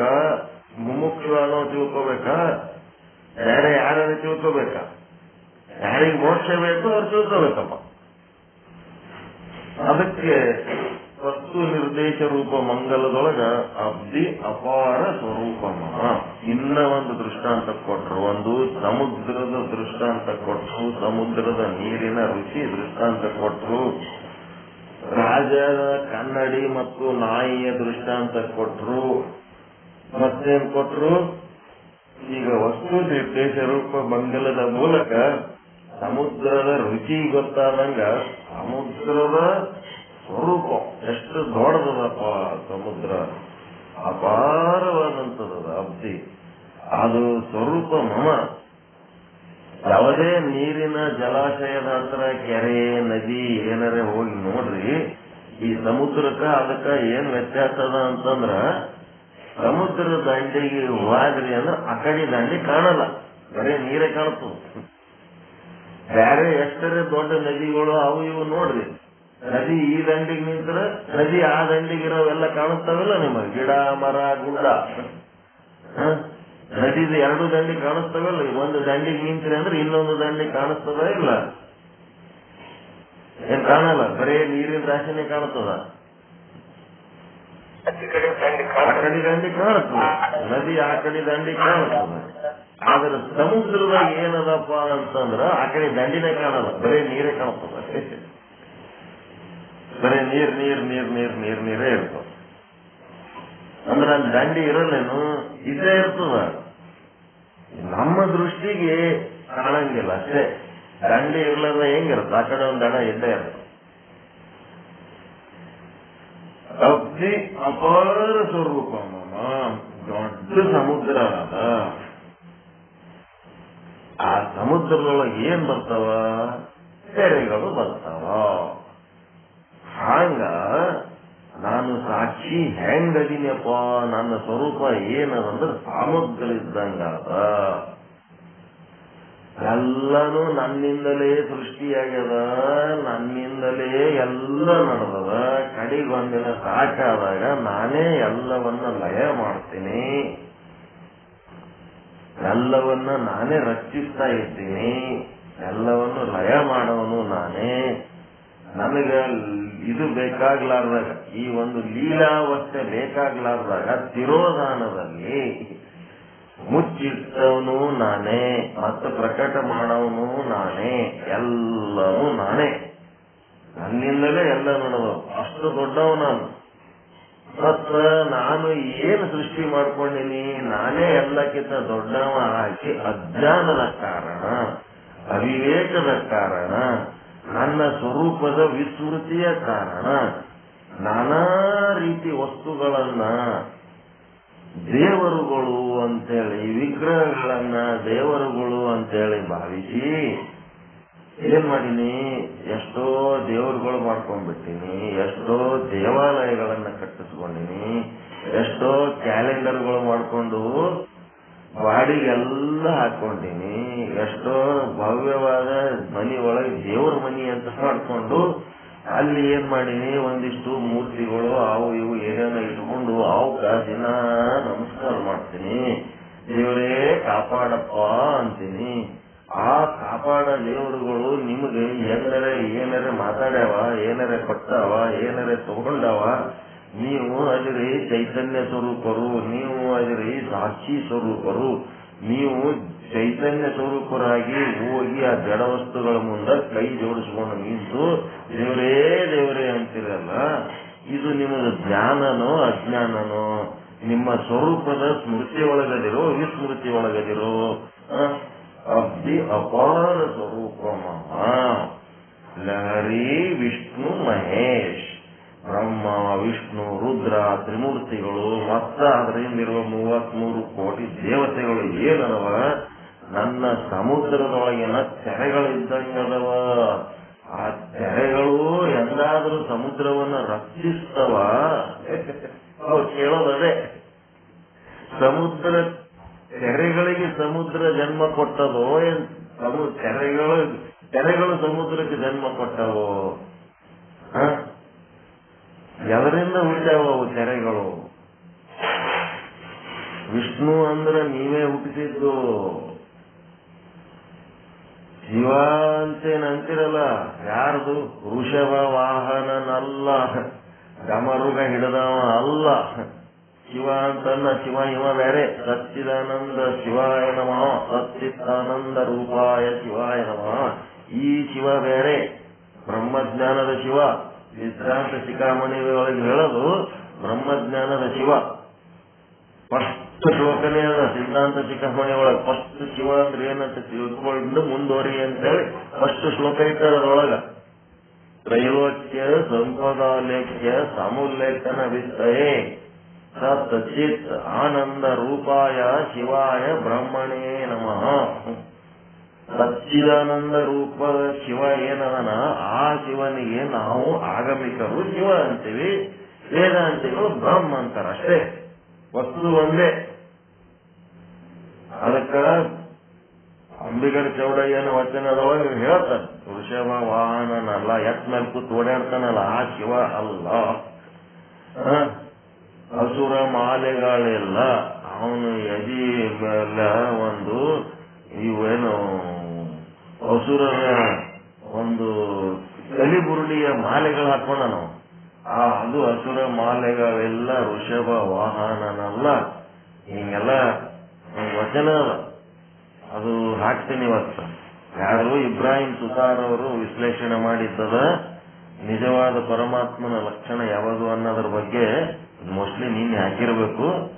ನೋಡಿ, ಸ್ವಲ್ಪ ನೋಡಿದ್ರೆ ಗೊತ್ತಾಗ್ತದೆ ಅಂಬಿಗರ ಚೌಡಯ್ಯನ ಪ್ರಕಾರ ಏನಂತ. ಅದಕ್ಕೆ ಈ ಒಂದು 33 ಕೋಟಿ ದೇವತೆಗಳೇನದವ ಅವೆಲ್ಲ ನನ್ನ ಸಮುದ್ರದಲ್ಲಿ ಇರುವ ಒಂದು ತೆರೆಗಳದವ. ನಾವೇನ್ ಮಾಡಿಬಿಟ್ಟಿವಿ, ಸಮುದ್ರದ ಸ್ವರೂಪ ನಾವಾಗಿ ಆ ತೆರೆಗಳಿಗೆ ದೇವರ ಹತ್ರ ಪೂಜೆ ಮಾಡ್ಲಕತ್ತೀವಿ. ಇದು ಜ್ಞಾನದ ಕೆಲಸನೋ ಅಜ್ಞಾನದ ಕೆಲಸನೋ? ಏನಂತೀರಿ ಇದಕ್ಕ? ಅಜ್ಞಾನದ ಕೆಲಸ. ಅಜ್ಞಾನದ ಕೆಲಸ ನಾವೀಗ ಮಾಡ್ಬೇಕಾಗ್ಯದ. ಯಾಕೆ ಮಾಡ್ಬೇಕಾಗ್ಯದ ಅಂದ್ರ ಜ್ಞಾನ ಆಗತ್ತಂತ ಮಾಡ್ಬೇಕಾಗ್ಯದ. ನಮ್ಗೆಲ್ಲಾ ಕಡೆ ಸರ್ವತ್ರ ಬ್ರಹ್ಮ ಕಾಣನ ಅಂತಂದ್ರ ಇದು ಮಾಡೋದು ಬೇಕಾಗ್ಯದ. ಎಲ್ಲಾ ಕಡೆ ಬ್ರಹ್ಮ ಕಾಣಬೇಕಾದ್ರ ನೀವು ಅದಕ್ಕೆ ತಕ್ಕಂತೆ ಯೋಗ್ಯರಾಗಿ ಇದ್ದು ಆ ಬ್ರಹ್ಮ ನಿಮ್ಮ ಅನುಭವಕ್ಕೆ ಬಂದಾಗ ಈ ಕೆಲಸ ನಿಂತೋಗ್ಬಿಡ್ತು. ಇನ್ನು ನಾವು ಅದಕ್ಕೆ ತಕ್ಕಂತೆ ಪರಿಶುದ್ಧಾತ್ಮರಾಗಲಾರದ ಕಾರಣ ಏನಾಗ್ಯದ, ಆ ಚೈತನ್ಯ ನಮ್ಮ ಬುದ್ಧಿಗೆ ಇಳಿದು ಬಂದಿಲ್ಲ ಅಂದುದರ ಸಲುವಾಗಿ ನಾವು ನಮ್ಮ ಕೂಸನ್ನ ನಾವು ಹಡಿಯುವ ತನಕ ಆಕಿ ಗರ್ಭಿಣಿ ಆಗಕ್ಕೆ ಒಂದು ಗೊಂಬೆ ತಗೊಂಡು ಆಟ ಆಡ್ತಿರ್ತಾವ. ಗರ್ಭಿಣಿ ಹೆಣ್ಣಿಗೆ ನನ್ನ ಹೊಟ್ಟೆಲ್ ಕೂಸ ಹೆಂಗದ ಅಂತ ನೋಡ್ಬೇಕಂತ ಆಕಿಗೆ ಕ್ಯೂರಿಯಾಸಿಟಿ ಆಗ್ತದ. ಗಂಡಿಗೆ ಹೇಳ್ತಾಳ, ಒಂದು ಚಲೋದು ಗೊಂಬೆಯರೆ ತಗೊಂಬರ್ರಿ ಅಂತಾಳೆ. ಆ ಗಂಡ ಚಲೋ ಗೊಂಬಿ ಅದಕ್ಕೆ ಎಲಾಗೆಲ್ಲ ಕೂದಲ ಬಟ್ಟೆ ಹಾಕ್ಲಕ್ ಬರೋಂಥದ್ದು ಎಂಥದ್ದು ಒಂದು ಹೆಣ್ತಿ ಕೇಳ ಅಂತ ಹೇಳಿ ತಗೊಂಬರ್ತಾನ. ಆಕಿ ಏನ್ ಮಾಡ್ತಿರ್ತಾಳ, ಆ ಕೂಸಿಗೆ ಇಟ್ಟಿರ್ತಾಳ. ಮತ್ತಾಕಿ ಏನ್ ಮಾಡ್ತಾಳ, ಆ ಕೂಸಿಗೆ ಸಣ್ಣ ಸಣ್ಣ ಬಟ್ಟೆ ಫ್ರಾಕು ಅಂಗಿ ಎಲ್ಲ ಹೊಲಿದು ಕಟ್ ಮಾಡಿ ಅವಕ್ಕೆ ಬಟ್ಟೆ ತೊಡಿಸ್ತಾಳ. ದಿನ ಒಂದೊಂದು ರೀತಿ ಬಟ್ಟೆ ತೊಡಿಸ್ತಾಳ. ಅದಕ್ಕೆ ಬಗ್ಲಾಗಿ ಇಟ್ಕೊಂಡು ಮಕ್ಕೋತಾಳ. ಅದಕ್ಕೆ ರಂಬಿಸ್ತಾಳ. ಅದಕ್ಕೆಲ್ಲ ಚಂದ ಮಾಡ್ತಿರ್ತಾಳ. ಕೂಸಿನ ಸಂಗಟ ಆಟ ಆಡ್ತಿರ್ತಾಳ ಆಕಿ ಗರ್ಭಿಣಿ ಸ್ತ್ರೀ. ಯಾಕಂದ್ರೆ ತಾನು ಹೊಟ್ಟೆಲ್ ಕೂಸು ಹೆಂಗಿರ್ತದ, ಚೊಚ್ಚಲ್ ಕೂಸು ಹೆಂಗಿರ್ತದ ಅದು ಗೊತ್ತು ಮಾಡ್ಕೋಬೇಕಂತ ಆಕಿ ಏನೇನೋ ಮಾಡ್ತಿರ್ತಾಳ ಆ ಗೊಂಬಿ ಸಂಗಟ. ಅಕಸ್ಮಾತ್ ತನ್ನದೇ ಆದ ಒಂದು ಕೂಸು ಹುಟ್ಟಿತು ಅಂತಂದ್ರೆ ಗೊಂಬಿಗೆ ಏನ್ ಮಾಡ್ತಾಳಕ್ಕೆ, ಆ ಕೂಸು ಹುಟ್ಟಿದ್ಮೇಲೆ ಗೊಂಬಿ ಇಟ್ಕೋತಾಳೆ ಏನಕ್ಕೆ ಬೀಜ ಹಾಕ್ಬಿಡ್ತಾಳಕ್ಕೆ. ಅದಕ್ಕ ನಿಮ್ಮ ಕೂಸು ಹುಟ್ಟ ತನಕ ಈ ಗೊಂಬಿ ತಗೊಂಡು ಆಡ್ಕೋತಿರ್ಬೇಕಪ್ಪ. ಈ ಕಡೆ ಗೊಂಬಿ ಆಟನೂ ಇಲ್ಲ, ಆ ಕಡೆ ಕರೆ ಕೂಸು ಹುಟ್ಟಿಲ್ಲ. ಉಳ್ಳವರು ಶಿವಾಲಯ ಮಾಡುವರು ನಾನೇನು ಮಾಡಲಯ್ಯ, ಒಡವನಯ್ಯ ಎನ್ನ ಕಾಲಿ ಕಂಬ ಶಿರವೇ ಒಂದ ಕಳಶ ಅಂತೇಳಿ ಬಸವಣ್ಣವ್ರು ಹೇಳ್ಯಾರಂತೇಳಿ ದೇವಕೂಪರು ಗುಡಿಗೆ ಹೋಗೋದು ಬಿಟ್ರು, ಮತ್ತ ಗೊಂಬಿ ಆಡೋದು ಬಿಟ್ರು. ತಮ್ಮ ಸ್ವಂತ ಕೂಸು ಹುಟ್ಟೇದೇನಲ್ಲಿ. ದೇವಸ್ಥಾನ ವ್ಯವಸ್ಥೆ, ಜಗಲಿ ಮೇಲಿನ ದೇವರು, ಕ್ಯಾಲೆಂಡರು ಎಲ್ಲವನ್ನು ಪೂಜೆ ಮಾಡೋದು ಬಿಟ್ರು. ಇವ್ರದ್ದೇನು ಶಿರವೇ ಹೊನ್ನ ಕಳಶ ಆಗ್ಯದೇನು? ಇದು ಬಿಟ್ರು ಅದು ಬಿಟ್ರು. ಯಾಕೆ ಅದು ಆಗಿಲ್ಲ, ಇದು ಕೈ ಬಿಟ್ಬಿಟ್ರು. ಎಲ್ಲಿ ತನಕ ಆ ಸ್ವರೂಪದ ಜ್ಞಾನ ಆಗಲ್ಲ ಅಲ್ಲಿ ತನಕ ಇವು ಮಾಡ್ಕೊತಿರ್ಬೇಕು. ಇದ್ರಾಗ ಏನ್ ಕನ್ಫ್ಯೂಷನ್ ಇಲ್ಲ. ಕರ್ಮ ಉಪಾಸನೆ ಮಾಡ್ಕೊತಿರ್ಬೇಕು. ಸಾಯತನ ಅದು ಮಾಡಬಾರ್ದು. ನಿಜವಾದ ಕೂಸು ಹಡೆ ಪ್ರಯತ್ನದಲ್ಲಿರ್ಬೇಕು. ನನ್ನ ನಿಜವಾದ ಕೂಸು ಹಡಿ ಹುಟ್ಟಿತು ಅಂತಂದ್ರ ಹಣ್ಣು ಸಿಕ್ಕ ಮೇಲೆ ಮಣ್ಣು ತಿನ್ನೋದಕ್ಕೆ ಯಾರು ಇಷ್ಟಪಡ್ತಾರ? ಹಣ್ಣು ಸಿಗಲಾರ್ದಕ್ಕೆ ಮಣ್ಣು ತಿನ್ಕೋತಿರ್ಬೇಕು. ಮತ್ತೆ ಹೊಟ್ಟೆಗೆ ಏನಾದ್ರು ತಿನ್ಬೇಕಲ್ಲ. ಹಾಗೆ ಅದಕ್ಕೆ ಇದು ಸೆಟ್ಟಿಂಗ್ ತಿಳ್ಕೋಬೇಕು. ಕೂಸು ಒರಿಜಿನಲ್ ಕೂಸು ಹಡಿಲಾರ್ದೆ ಗೊಂಬಿ ಬೀಜ ಹಾಕಿದ್ರೆ ಹೆಂಗ ಆಗ್ತದ? ಮನ್ಸಿಗೆ ಸಮಾಧಾನ ಇರ್ತದೇನ್ರಿ? ಅದು ಗೊಂಬಿ ಎಷ್ಟು ಸಮಾಧಾನ ಕೊಡ್ತಿರ್ತದ? ಆ ಸಮಾಧಾನ ಕಳ್ಕೊತೀವಿ ಅಷ್ಟೇ. ಗುಡಿಗೆ ಹೋಗ್ಲಿಲ್ಲ ಅಂದ್ರೆ ಏನಾಗ್ತದೆ? ಗುಡಿಗೆ ಹೋದ್ರೆ ಒಂದು ಸಮಾಧಾನ, ಶಾಂತಿ ಸಿಗ್ತದೆ. ಮನೆಯೊಳಗ ಲಿಂಗ ಪೂಜೆ ಮಾಡ್ಕೊಂಡ್ರೆ ಸಮಾಧಾನ ಸಿಗ್ತದೆ. ಕ್ಯಾಲೆಂಡರ್ ಬಂದು ಊದ್ಬತ್ತಿ ಹಚ್ಚಿ ಬೆಳಗಿದ್ರೆ ಸಮಾಧಾನ, ಆ ಸಮಾಧಾನ ಕಳ್ಕೊತೀವಿ. ಗೊಂಬಿ ಆಡಿ ಏನ್ ಸಮಾಧಾನ ಮಾಡ್ಕೋತೀವಿ ಅದು ಕಳ್ಕೊತೀವಿ ಅಷ್ಟೇ. ಅದೇ ಸಮಾಧಾನ ಪಡೆಯುವ ಸಮಯದಲ್ಲಿ ಏನ್ ಮಾಡ್ತೀವಿ? ಅಸಮಾಧಾನಿಗಳಾಗಿರ್ತೀವಿ, ದುಃಖಿಗಳಾಗ್ತೀವಿ, ಚಿಂತೆ ಒಳಗಿರ್ತೀವಿ. ಹೀಗಾಗಿ ನಾವೇನ್ ಮಾಡ್ಬೇಕು? ಅಬ್ದಿ ಅಪಾರ ಸ್ವರೂಪ ಲಹರಿ ವಿಷ್ಣು ಮಹೇಶ್. ಇದು ತಿಳ್ಕೊಳ್ಳೋ ಮಾತದ. ತಿಳ್ಕೊಳ್ರಿ, ವಿಚಾರ ಮಾಡ್ರಿ. ವಿಚಾರ ಮಾಡಿ ಇದನ್ನ ಅನುಭವಕ್ಕೆ ತಂದು ಕೊಡ್ರಿ. ಅನುಭವಕ್ಕೆ ತಂದುಕೊಂಡು ನಿಮ್ಮನ್ನ ನೀವು ದೊಡ್ಡದೊಂದು ಸಮುದ್ರ ಅಂತ ತಿಳ್ಕೊಂಡು ಉಳಿದ ಎಲ್ಲ ದೇವಾದಿ ದೇವತೆಗಳೇನದವ ಅವೆಲ್ಲ ನನ್ನ ಸಮುದ್ರನ ತೆರೆಗಳು ಅಂತ ಅಂದ್ಮೇಲೆ ಇತರೆ 84 ಲಕ್ಷ ಜೀವರಾಶಿಗಳು ಅವು ನಿಮ್ಮ ತೆರೆಗಳೇ. ಮತ್ತೆ ಏನ್ ಪಂಚಭೂತಾತ್ಮಕ ಜಗತ್ತು ಮತ್ತು ಪಂಚಭೂತಗಳಿಂದ ಉಂಟಾದಂತ ವಸ್ತುಗಳು ಎಲ್ಲ ನಿಮ್ಮೊಳಗಿನ ತೆರೆಗಳೇ ಅದಾವ. ನೀವೇ ಎಲ್ಲದಕ್ಕೂ ಆಧಾರ ಅದಿರಿ, ಎಲ್ಲದಕ್ಕೂ ಆಧಾರದಿರಿ ಅನ್ನೋದೆಲ್ಲ ಮುಂದೆ ಹೇಳ್ತಾರ. ಈ ರೀತಿ ವಿಧಿ ರವಿ ಚಂದ್ರ ವರುಣ ಯಮ ಶಕ್ತಿ ಧನೇಶ ಗಣೇಶ ಅಂತೇಳಿ ಮಂಗಲಾಚರಣೆಯಲ್ಲಿ ಹೇಳಿದ್ದಾರೆ. ನಮ್ಮ ಸ್ವರೂಪ ಅಂದರೆ ಸಾಕ್ಷಿ ಎಂಬತಕ್ಕಂತ ಪ್ರತ್ಯೇಗಾತ್ಮದ ಸಾಗರ ಹೇಗಿದೆ ಎಂದರೆ ಅದು ಸಾಗರದಂತೆ ಇದೆ. ವಿಷ್ಣು ಶಿವ ಇತ್ಯಾದಿ 33 ಕೋಟಿ ದೇವತೆಗಳು ಸಾಗರದ ತೆರೆಗಳು ಇದ್ದ ಹಾಗೆ ಇವೆ. ಅದಕ್ಕೆ ಆಕಿ ಕೂಸ ಹಡೆಯೋದ್ರಿಗಿಂತ ಮೊದಲು ಆ ಬಂಬಿ ಆಡ್ಲಕತ್ತವಲ್ಲ, ಅದಕ್ಕೆ ನಾವು ಅಜ್ಞಾನ ಅನ್ನಂಗಿಲ್ಲ. ಒಂದು ಪೂರ್ವ ಸಿದ್ಧತೆ, ಕೂಸ ಆಡ್ಸೋದಕ್ಕ ಒಂದು ತರಬೇತಿ, ಒಂದು ಪೂರ್ವ ಸಿದ್ಧತೆ ಇದ್ದಂಗೆ. ಆ ತಂದು ಒರಿಜಿನಲ್ ಕೂಸು ಹುಟ್ಟಿದ ಮೇಲೆ ಆ ಗೊಂಬೆ ಆಡಿದ್ರೆ ಅವಾಗ ಅದು ಅಜ್ಞಾನ ಅನ್ನಿಸ್ತು. ಕೂಸನ್ನೇ ಆಡದ್ಮೇಲೆ ಇನ್ಯಾ ಗೊಂಬೆ ಆಡ್ತಿದ್ ಬಿಡು ಅಂತ ಗೊಂಬೆ ಬಿಡುತ್ತಾವ. ಮುಂದೆ ಆ ಕೂಸು ದೊಡ್ಡದಾದ್ಮೇಲೆ ಆ ಕೂಸಿನ ಕೈ ಗೊಂಬೆ ಕೊಡ್ತಾಳ ಆಡಿದ ಅಂತೇಳಿ. ಈಗ ನಾವು ಮಾಡ್ತಾ ಇರೋದು ಅಜ್ಞಾನ ಅಲ್ಲ. ಪರಮಾತ್ಮನ ವಿಷಯದಲ್ಲಿ ನಾವು ಹೆಂಗಿರ್ಬೇಕು, ಆ ಪರಮಾತ್ಮನಿಂದ ನಮಗ ಅವನನ್ನ ಗೌರವಿಸಿದರೆ, ಅವನ ಪೂಜಿಸಿದರೆ, ಅವರನ್ನ ಆರಾಧಿಸಿದರೆ ನಮಗೆ ಏನ್ ಸಿಗ್ತದ ಅನ್ನೋದು ಒಂದು ಸಣ್ಣ ಸ್ಯಾಂಪಲ್ ಸಿಗ್ತಾ ಇರ್ತದೆ ನಮಗೆ.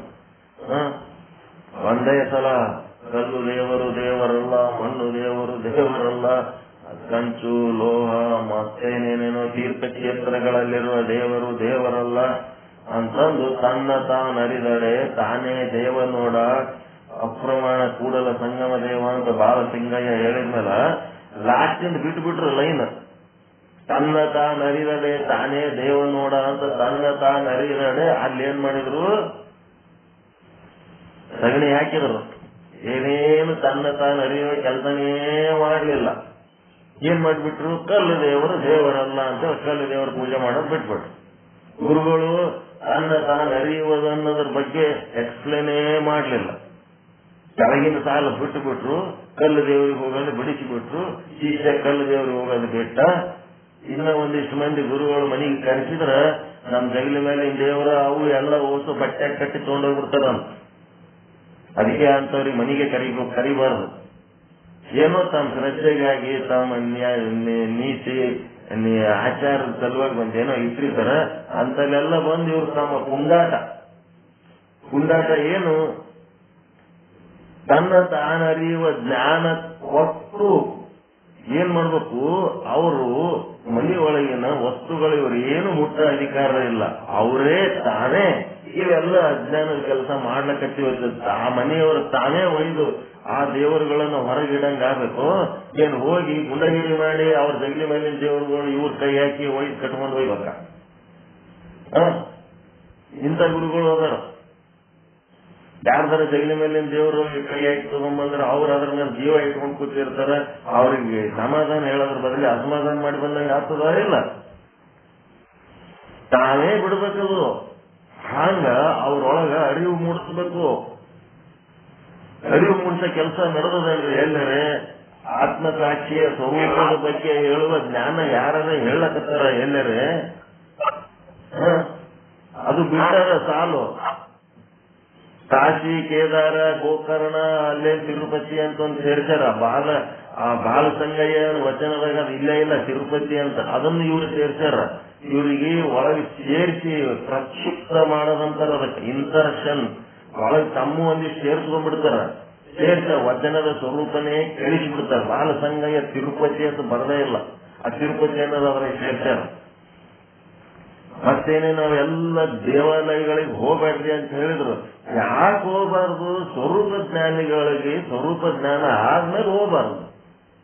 ಸ್ವರೂಪ ಜ್ಞಾನ ಆಗೋದ್ರಕ್ಕಿಂತ ಮೊದಲು ಹೋಗ್ಬೇಕು. ನನಗಂತೂ ಸ್ವರೂಪ ಜ್ಞಾನ ಆಗಿಲ್ಲಪ್ಪ, ನಾವು ಹೋಗ್ತೇನೆ. ಸ್ವರೂಪ ಜ್ಞಾನ ಆಗೋ ಸಾಧನೆ ಪ್ರಯತ್ನದಲ್ಲಿ ಅದೀನಿ ನಾನು. ಅದು ನನಗಾಯ್ತು ಅಂತಂದ್ರೆ ನಾನೇ ಕಲ್ಲಿ ಹೋಗ್ತೇನೆ, ನನಗೆ ಆಲಾರ್ದ ಕಲ್ಲಿಗೆ ಹೋಗ್ತೇನೆ. ಅದನ್ನು ಬಿಡಬಾರ್ದು, ನಾವಾಗೆ ಬಿಡಬಾರ್ದು, ಯಾರಿಗೂ ಬಿಡಿಸಬಾರ್ದು. ಗುರು ಆದವನು ಅಂತ ಕೆಲಸ ಮಾಡಿದ್ರೆ ಅವ ಗುರು ಅಲ್ಲ. ತನಗೆ ಸ್ವರೂಪ ಜ್ಞಾನ ಆಗ್ಲಾರ್ದೆ ಗುಡಿಗೆ ಹೋಗೋದು ಬಿಟ್ಟನಂತಂದ್ರೆ ಅವ ಭಕ್ತನಲ್ಲ. ಅದು ಜ್ಞಾನದ ಕೆಲಸ ಅಲ್ಲ. ಸ್ವರೂಪದ ಜ್ಞಾನ ಮಾಡಿ ಕೊಟ್ಟ ಮೇಲೆ ಅವರೇ ಇವೆಲ್ಲ ನಾವು ಮಾಡ್ತಾ ಇರೋದು ನಿರರ್ಥಕ ಅಂತೇಳಿ ಕರ್ಮ ಉಪಾಸನೆಗಳನ್ನ ಅವರೇ ಸ್ವಯಂ ಸ್ಫೂರ್ತಿಯಿಂದ ತ್ಯಾಗ ಮಾಡುವ ಹಾಗೆ ಅವರೊಳಗೊಂದು ಯೋಗ್ಯತೆಯನ್ನ ತುಂಬಬೇಕು, ಅವರಿಗೆ ಮಾರ್ಗದರ್ಶನವನ್ನ ಕೊಡಬೇಕು. ಈಗ ನಾನು ಹಿಂಗ್ ಹೇಳಿನಂದ ಕೂಡ್ಲೇನೆ ಬಡ ನಿಮ್ ಜಗಲಿ ಮೇಲೆ ನಿಮ್ ದೇವರು ಇದೆಲ್ಲರೂ ಇಟ್ಟು ಬಂದ್ರೆ ನಾ ತುಂಬಿಡ್ತೇನೇನು? ಏನಪ್ಪ ಸ್ವರೂಪ ಜ್ಞಾನ ಆಯ್ತೇನು ನಿನಗ? ಎಲ್ಲ ಕಡೆ ದೇವ್ರು ಕಾಣ್ಲಕತ್ತಾನೇನು? ಇಲ್ಲ ಬಿಡ್ರಿ, ಇನ್ನ ಅಂತದೇನಾಗಿಲ್ಲ, ಬರೇ ಮಾಹಿತಿ ಸಿಕ್ಕದಷ್ಟೇ. ಬರೇ ಮಾಹಿತಿ ಸಿಕ್ಕದಂತ ಕೂಡ್ಲೇನೆ ನೀನ್ ಇದು ಬಿಟ್ರಿ ಹಂಗಪ್ಪ? ಇದು ಮಾಡ್ಕೋತಿರ್ಬೇಕು ನೀನು. ಎಲ್ಲಿ ತನಕ ನಿನಗೆ ಸ್ವರೂಪ ಜ್ಞಾನ ಆಗಲ್ಲ ಅಲ್ಲಿ ತನಕ ಈ ಕೆಲಸ ಬಿಡಬೇಡ. ಕರ್ಮ ಉಪಾಸನೆ ಧ್ಯಾನ ಮಾಡು, ಲಿಂಗ ಪೂಜಾ ಮಾಡ್ಕೋ, ಜಗಲಿ ಮೇಲೆ ದೇವ್ರ ಪೂಜಾ ಮಾಡು, ಎಲ್ಲ ಮಾಡು. ಸ್ವರೂಪ ಜ್ಞಾನ ಅಂದ್ರೆ ಹಿಂಗಿರ್ತದಂತ ಮಾಹಿತಿ ಮಾಡಿಕೊಟ್ಟಿವಿ, ಪ್ರಯತ್ನ ಮಾಡು. ಪ್ರಯತ್ನ ಮಾಡಿದ್ವಲ್ಲ, ನಿಮಗ ಪಾಟಿ ಸಣ್ಣವ್ರಿದ್ದ ಪಾಟಿ ಹಿಡ್ಕೊಂಡು ಬರ್ಕೋತ ಕುಂದಿರ್ತಿದ್ರಿ. ಈಗ ಪಾಟಿ ಹಿಡ್ಕೊಂಡು ಬರೀತೀರ ನೀವು? ನೀವೇ ಬಿಟ್ಟಿರ ಇಲ್ಲ? ಪಾಟಿ ಮೇಲೆ ಬರೆಯೋದು ಬಿಟ್ಟಿರ ಇಲ್ಲ? ನೀವೇ ಬಿಟ್ಟಿರ ಏನ್ ಪಾಟಿ ಹಿಡ್ಕೊಂಡು ಕೂತೀರ? ಈಗ ಬಿಟ್ಟು ಸಣ್ಣ ಸೈಕಲ್ ತಗೊಂಡು ಮೂರು ಗಾಲಿ ಬಂಡಿ ತಗೊಂಡು ನಡೆಯೋದ್ ಕಲಿಯೋದ್ರ ಸಲುವಾಗಿ, ಎದ್ದು ನಡಿಲಕ್ ಬರ್ಲಾರ್ದಾಗ ನಡೆಯೋದ್ ಕಲಿಯೋದ್ರ ಸಲುವಾಗಿ 3 ಗಾಲಿದ ಒಂದು ಬಂಡಿ ಕೊಟ್ಟಿರ್ತಾರೆ. ಮನೆ ತುಂಬಾ ಓಡಾಡ್ತಿರ್ತೀರ ಅದು ಹಿಡ್ಕೊಂಡು. ಮುಂದೆ ನಡಿಲಕ್ ಬಂದ ಮೇಲೆ ಆ ಬಂಡಿ ಹಿಡ್ಕೊಂಡಿರ ಈಗ? ನೀವು ನಡಿಲಕ್ ಬಂದ್ಮೇಲೆ ಆ 3 ಗಾಲಿ ಬಂಡಿ ಎದಕ್ ಬೇಕು ನಿಮಗ? ಪಾಟಿ ಎದಕ್ ಬೇಕು ನಿಮಗ? ನೀವೇ ಬಿಡ್ತೀರಿ, ಅದು ನೀವೇ ಬಿಡಂಗಾಗಬೇಕು. ಬಾರೋ ತಮ್ಮ, ಎಲ್ಲರ ಜೋಲಿ ಹೋಗಿ ಬೀಳಂಗಿರಿ, ಈ 3 ಗಾಲಿ ಬಂಡಿ ಹಿಡ್ಕೊಂಡೇ ತಿರುಗಾಡತ್ ಯಾರು ಹೇಳಿದ್ರೆ ಹೋಗ ನಿಮ್ಮ ಮೋಹನ್ ಅಂತೀರಿ. ನಮಗೆ ನಡಿಲಕ್ ಬಂದದ 3 ಗಾಲಿ ಬಂಡಿ ಅದಕ್ಕೆ ಹಿಡ್ಕೊಳ್ಳಮ್ಮ ಅಂತೀರಿ. ಹಂಗ ನೀವೇ ಬಿಡಬೇಕು, ಅದು ಆಗ್ಬೇಕು. ಬಿಟ್ಟಿಗೆ ನಿಮ್ಮ ಮನೆಯೊಳಗೆ ಜಗಲಿ ಮೇಲಿನ ವಸ್ತುಗಳು ಮುಟ್ಟ ಅಧಿಕಾರ ಯಾವ ಗುರುವಿಗೆ ಇಲ್ಲ. ನಿಮ್ಮ ಮನೆ ವಸ್ತುಗಳು ನಿಮ್ಮವೇ. ಅವು ಉಪದೇಶ ಮಾಡೋದಷ್ಟೇ ಇವ್ರ ಕೆಲಸ. ಅದನ್ನ ತಿಳ್ಕೊಂಡು ಅರಿತು ಅವನು ಜ್ಞಾನಿಯಾಗಿ ಅವನ ಜೀವನದ ಪರಿವರ್ತನೆ ಹೊಂದಿ ಏನ್ ಇಟ್ಕೋಬೇಕು ಏನ್ ಬಿಡಬೇಕು ಅನ್ನೋದು ತಿಳ್ಕೊಳ್ಳೋದು. ಅವನ ಅಧಿಕಾರಕ್ಕೆ ತಕ್ಕಂತೆ ಅವನಿಗೆ ಹ್ಯಾಂಗ ಅಧಿಕಾರ ಉಂಟಾಗ್ತದ ಹಂಗಾಗಿ ಅವನೊಳಗೆ ಪರಿವರ್ತನೆ ಆಗಿ ಅವನ ತಾನೇ ಚೇಂಜ್ ಮಾಡ್ತಾನ. ಯಾರೂ ಅಂತ ಕೆಲಸ ಮಾಡಬಾರ್ದು. ಅಂತ ಏನಾರ ಮಾಡಿದ್ರ ಆ ಮನೆಯೊಳಗ ಒಬ್ಬನೇ ಜ್ಞಾನಿ ಇರ್ಬೋದು, ಉಳಿದವರೆಲ್ಲ ಅಜ್ಞಾನಿಗಳು ಇರ್ತಾರಲ್ರಿ. ಒಬ್ಬನಿಗೆ ಏನಾರ ಜ್ಞಾನ ಆಗ್ಯದ ಅಂತ ಕೊಡ್ರಿ, ಮನೆಯೊಳಗೆ ಇನ್ನ 4-8 ಮಂದಿ ಇರ್ತಾರ. ಅವ್ರಿಗೆ ಅದು ಬೇಕಾ ಬೇಡ? ನನಗ್ ಬೇಡ ಅಂತ ಎಲ್ಲ ಒಟ್ಟು ತೆಗೆದೋಗಿದ್ರೆ ಎಲ್ಲರ ಹೋಗಿ ಒಂದು ಮಂಟಪದಾಗ ಯಾರೋ ಏನೋ ಪ್ರವಚನ ಹೇಳ್ಯಾರ ಅಂತ ಹೇಳಕ್ಕೆ ಬಡ ತಲೆ ಕೆಡಿಸ್ಕೊಂಡು ಬಂದು ಇವೆಲ್ಲ ವೇಸ್ಟ್ ಆಫ್ ಜಾಬ್, ಮುಂಜಾನೆ ಒಂದು ತಾಸು ವೇಸ್ಟ್, ಇವೆಲ್ಲ ಕೆಲಸ ಮಾಡೋದಕ್ಕೆ ಎಲ್ಲ ವಸ್ತು ಗಟ್ಟಿಗೆ ತಗೊಂಡು ಗಂಟು ಕಟ್ಟಿ ಎಲ್ಲರ ನಾಳಿಗೆ ಮೇಲೆ ಒಯ್ದೋಗಿದೆ, ಎಲ್ಲ ತಿಪ್ಪೆ ಹೋಗಿದೆ, ಎಲ್ಲ ಸ್ಪ್ರೇಗ್ ಒಯ್ದೆ ಇತ್ತೆ, ಹಿಂಗ ಏನಾರ ಮಾಡಿಬಿಟ್ರೆ ಉಳಿದವ್ರೆಲ್ಲ ಅದ್ರ ಮೇಲೆ ಜೀವನ ಅದ ಇಲ್ಲ. ಎಲ್ಲರಿಗೂ ಶ್ರದ್ಧೆ, ಎಲ್ಲರಿಗೂ ಒಂದು ಭಕ್ತಿ, ಎಲ್ಲರಿಗೂ ಒಂದು ಶಾಂತಿ ಸಮಾಧಾನ ಕೊಡುವಂತ ವಸ್ತುಗಳದವಲ್ಲ ಅವು ಇನ್ನೊಬ್ರಿಗೆ ತೊಂದರೆ ಕೊಟ್ಟಂಗ ಹೌದಾ? ಅಲ್ಲ. ದೊಡ್ಡವರು ಎಲ್ಲ ತಿಳಿದು ಎಜುಕೇಟೆಡ್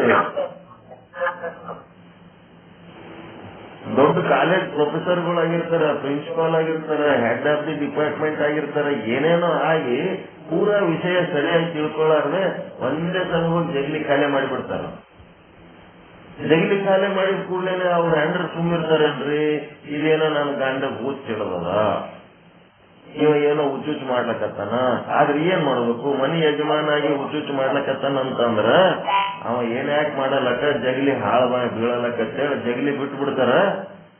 ಆಲ್ಮರಿ ಒಳಗ ಎಲ್ಲೋ ಒಂದು ಖಾನಿ ಒಳಗ ಒಂದ್ ಯಾವಾಗರೆ ಲಿಂಗನೋ ಗಣಪತಿನೋ ಬಸವಣ್ಣನೋ ಏನೋ ಒಂದು ತಮ್ಮ ಸಮಾಧಾನಕ್ಕೆ ಇರೋಂಥದ್ದು ಒಂದು ಈರ್ಬದ್ದೇವ್ರೋ ಯಾವುದೋ ಒಂದು ಮೂರ್ತಿ ಇಟ್ಕೊಂಡು ಆ ಗಂಡಕ್ ಗೊತ್ತಿರ್ಲಾರ್ದಂಗ ಒಳಗೆ ಇಟ್ಟು ಪೂಜೆ ಮಾಡ್ತಿರ್ತಾವ ಆಕಿ ತಾಯಿ. ಇವು ಗೊತ್ತದ ನಿಮಗ?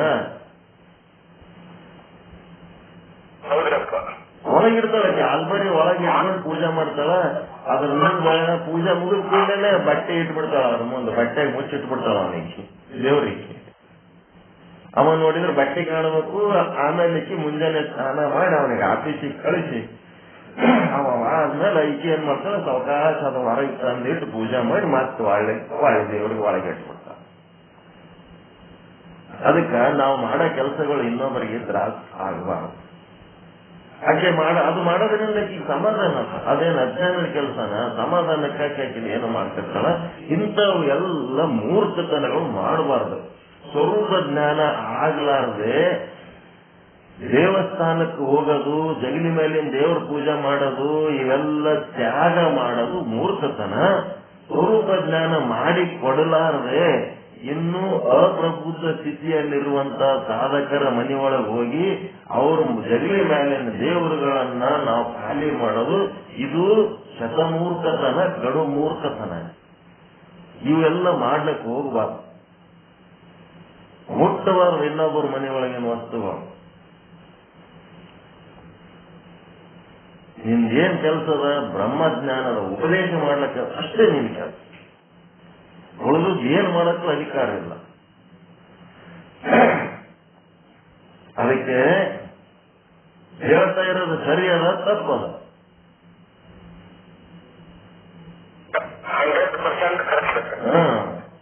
ಕಲ್ಲು ದೇವರು ದೇವರಲ್ಲ, ಮಣ್ಣು ದೇವರು ದೇವರಲ್ಲ ಅಂತೇಳಿ ಕಾಶಿ ಕೇದಾರ ಏನೇನವ ಯಾವ ದೇವರಲ್ಲ ಕೇಳಕ್ಕೆ ಹೋಗೋದು ಬಿಟ್ಟಿಗೆ ಕೆಳಗ ತನ್ನ ತಾನರಿದಡೆ ತಾನೇ ದೇವ. ಯಾರಿಗಂದ್ರೆ ಕೆಳಗೆ ಬರ್ದಾರಲ್ಲ, ಯಾವನು ತನ್ನ ತಾನು ಅರಿತು ತಾನೇ ದೇವನಾಗಿದ್ದಾನೋ ಅವನಿಗೆ ಅವು ಯಾವ ಮಾಡೋದ್ ಬೇಕಾಗಿಲ್ಲ. ತನ್ನ ತಾನು ಅರಿಯೋದು ಏನು ಮಣ್ಣು ಗೊತ್ತಿಲ್ಲ, ಗಂಧ ಗೊತ್ತಿಲ್ಲ, ನಿರ್ಗಂಧ ಕುಸುಮಗಳು ಏನ್ ಮಾಡ್ಯಾವ ಅದನ್ನ ಬಿಟ್ಟವ. ಬಿಟ್ಟು ಏನ್ ಮಾಡ್ತಾವ, ರೋಡ್ ಮೇಲೆ ಫೋಟೋ ಬ್ಯಾನರು ಹಚ್ಕೊಂಡು ಮೆರವಣಿಗೆ ಮಾಡ್ಕೊತ ಡೊಳ್ಳು ಮಾಡ್ಕೊತ ಓಡಾಡ್ತಾವ. ಇದರಿಂದ ಏನಾಗ್ತದೆ, ಅವತ್ತೊಂದಿನ ಸೌಂಡ್ ಮಾಡಿ ಕೈ ಬಿಟ್ರೆ 364 ದಿವಸ, ಒಂದು ದಿನ ಮಾರುತಿಯ ವೇಷ ಹಾಕೊಂಡು 364 ದಿವಸ ಅಂಗನ ಮುಖ ಮಾಡ್ಕೊಂಡು ಓಡಾಡ್ತೀವಿ ಅಷ್ಟೇ. ಒಂದು ದಿನ ಮಾರುತಿಯ ವೇಷ, 365 ದಿನದಾಗ ಒಂದು ದಿನ ಮಾರುತಿ ವೇಷ. ಎಲ್ಲರೂ ಅದೇ ನಡೀತಾರೆ.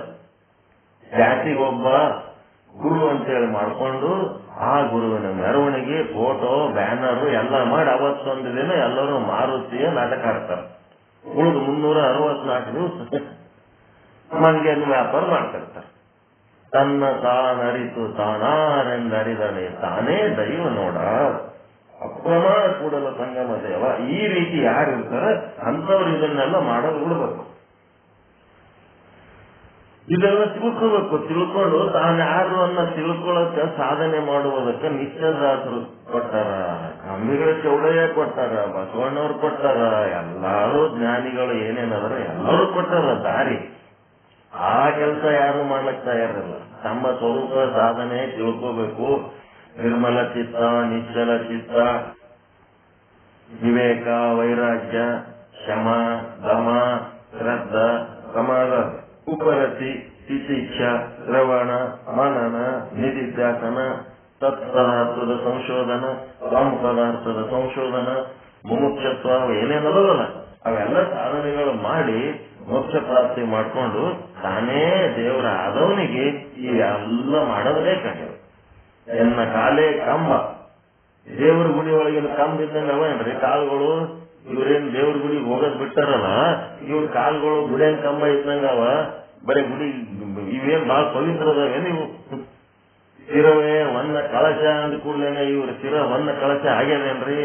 ಬ್ರಹ್ಮಜ್ಞಾನದಿಂದ ತುಂಬಿ ತುಳುಕ್ಲಕತ್ತದೇನ್ರಿ? ಕಾಯವೇ ಕೈಲಾಸ ಆಗ್ಯದೇನು? ಆ ಪರಮಾತ್ಮ ವಾಸ ಮಾಡುವಂತ ಒಂದು ಪವಿತ್ರವಾದ ದೇಗುಲದಂಗ ಕಾಯ ಆಗ್ಯದೇನು? ಆ ರೀತಿ ಆದವನಿಗೆ ಇವೆಲ್ಲ ಮಾಡೋದು ಬೇಕಾಗಿಲ್ಲ. ಆ ರೀತಿ ಆಗ್ಲಾರ್ದವನಿಗೆ ಎಲ್ಲ ಮಾಡ್ಕೋತಿರ್ಬೇಕು, ಕರ್ಮ ಉಪಾಸನೆ ಮಾಡ್ಕೋತಿರ್ಬೇಕು.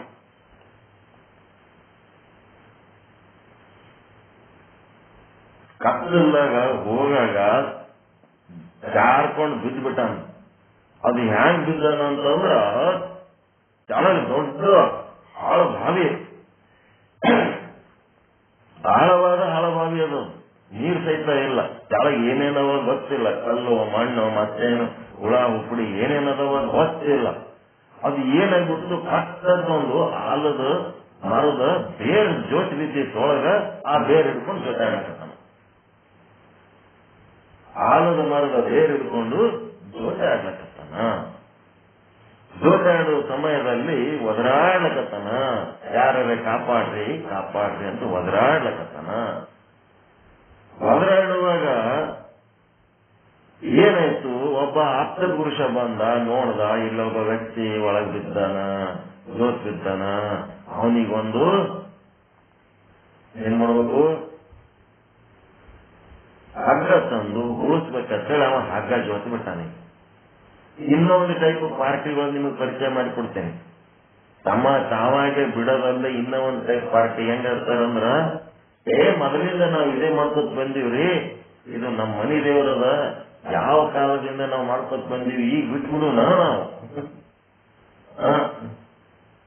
ಅಂತೇಳಿ ಒಂದ್ ಸ್ವಲ್ಪ ಸ್ವರೂಪದ ಕಡೆ ಹೊಳ್ರಪ್ಪ, ನಿಮ್ಮ ಸ್ವರೂಪನೇ ನಿಮ್ಮ ಗುರು, ನಿಮ್ಮ ಸ್ವರೂಪನೇ ನಿಮ್ಮ ದೈವ ಅಂತ ಪಾಠ ಹೇಳುವಾಗ ನಮಗ ಆ ಜಗತ್ತುಗಳು ಅಂತವ್ರು ಈ ಜಗತ್ತುಗಳು ಇವರನ್ನೆಲ್ಲ ಬಿಟ್ಕೆ ಇವ್ರ ಬೆನ್ನತ್ತು ನಾವು ಇವ್ರ ಬೆನ್ನತ್ತು ನನ್ನ ಬೆನ್ನತ್ತಕ್ಕೆ ಯಾವ್ರಿಗಾರ ಹೇಳಿನೇನ್ರಿ ನಾ ನಿಮಗ, ನಿಮ್ಮ ಸ್ವರೂಪದ ಬೆನ್ನತ್ತಿರೋ ಅಂತ ನಾವ್ ಹೇಳ್ತೀವಿ, ಇವನ್ ಕೇಳಿ ಇವನ್ ಬೆನ್ನತ್ತು ನಾವು ಅಂತೇಳಿ ಬಿಟ್ಟ ಬಿಟ್ರು ಒಂದಿಷ್ಟು ಮಂದಿ ಪಾಠ ಕೊಡೋರು. ಅವರೆಲ್ಲ ಜಗದ್ಗುರುಗಳು ಭಕ್ತರಂತ, ಜಗದ್ಗುರುಗಳು ಏನೋ ಭಾರಿ ದೊಡ್ಡ ಕೆಲಸ ಮಾಡ್ಲಿಕ್ಕತ್ತಾರಲ್ಲ ಶ್ರೀಶೈಲದಾಗ ಪಾಠ ಬಿಟ್ಟು ಹೋಗ್ಬಿಟ್ರಪ್ಪ ಅವ್ರ ಬೆನ್ನ. ಅವ್ರು ಬಹಳ ದೊಡ್ಡವ್ರು.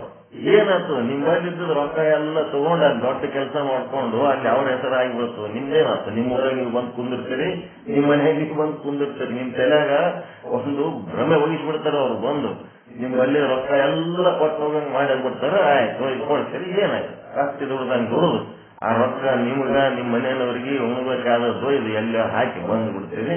ಆಯ್ತು, ಈಗ ₹1 ಸಹಿತ ಕೊಡೋದ್ ಬೇಕಾಗಿಲ್ಲ, ನಿಮ್ಮ ಸ್ವರೂಪದ ಜ್ಞಾನ ಹೇಳ್ತೀವಿ ಅಂತಂದ್ರೆ ಕೂತು ಕೇಳಕ್ ಆಗಲ್ಲ, ಮಾಡ್ಲಕ್ ಆಗಲ್ಲ. ಹೆಂಗದ ಇವನ್ ಬೆನ್ನ ನನ್ನ ಬೆನ್ನ ಹತ್ತ ಯಾರಿಗಾರ ಹೇಳಿನೇನ್ರಿ ನಾನು ಯಾರಿಗಾರ ನಿಮ್ಗೆ ನನ್ನ ಫಾಲೋವರ್ ಎಂದರೆ ಅಂದಿನ ಅಭಿಮಾನಿ, ನನ್ನ ಅಭಿಮಾನಿ ಏನಾರ ಅಂದಿನ, ನಿಮಗ ಭಕ್ತರಂದಿನ ಏನಂದಿನ, ನಿಮ್ಗೇನಾರ ಸಂಬಂಧ ಇಟ್ಕೊಂಡೇನ ನಿಮ್ದೇನಾರ? ನಾನು ಇದೇ ಕ್ಷಣನೇ ನಮ್ದು ನಿಮ್ದು ಸಂಬಂಧ ಯಾವಾಗ ಯಾಕಲ್ಲಕ್ಕೆ ಡೈವರ್ಸ್ ಮಾಡ್ಕೊಂಡೆ ನಾವು ಮ್ಯಾರೇಜ್ ತಾಳಿ ಕಟ್ಟಿವಿ. ಡೈವರ್ಸ್ ಆದ್ರೂ ಕೈಯಾಗಿ ತಗೊಂಡೆ ತಾಳಿ ಕಟ್ಟಿವಿ. ನಾವು ಸಂಬಂಧಕ್ಕೆ ಏನಾರ ಅರ್ಥ ಅದ? ನಮ್ದು ನಿಮ್ದು ಸಂಬಂಧಕ್ಕೆ ಏನಾರ ಅರ್ಥ ಅದ ಏನ್ರಿ?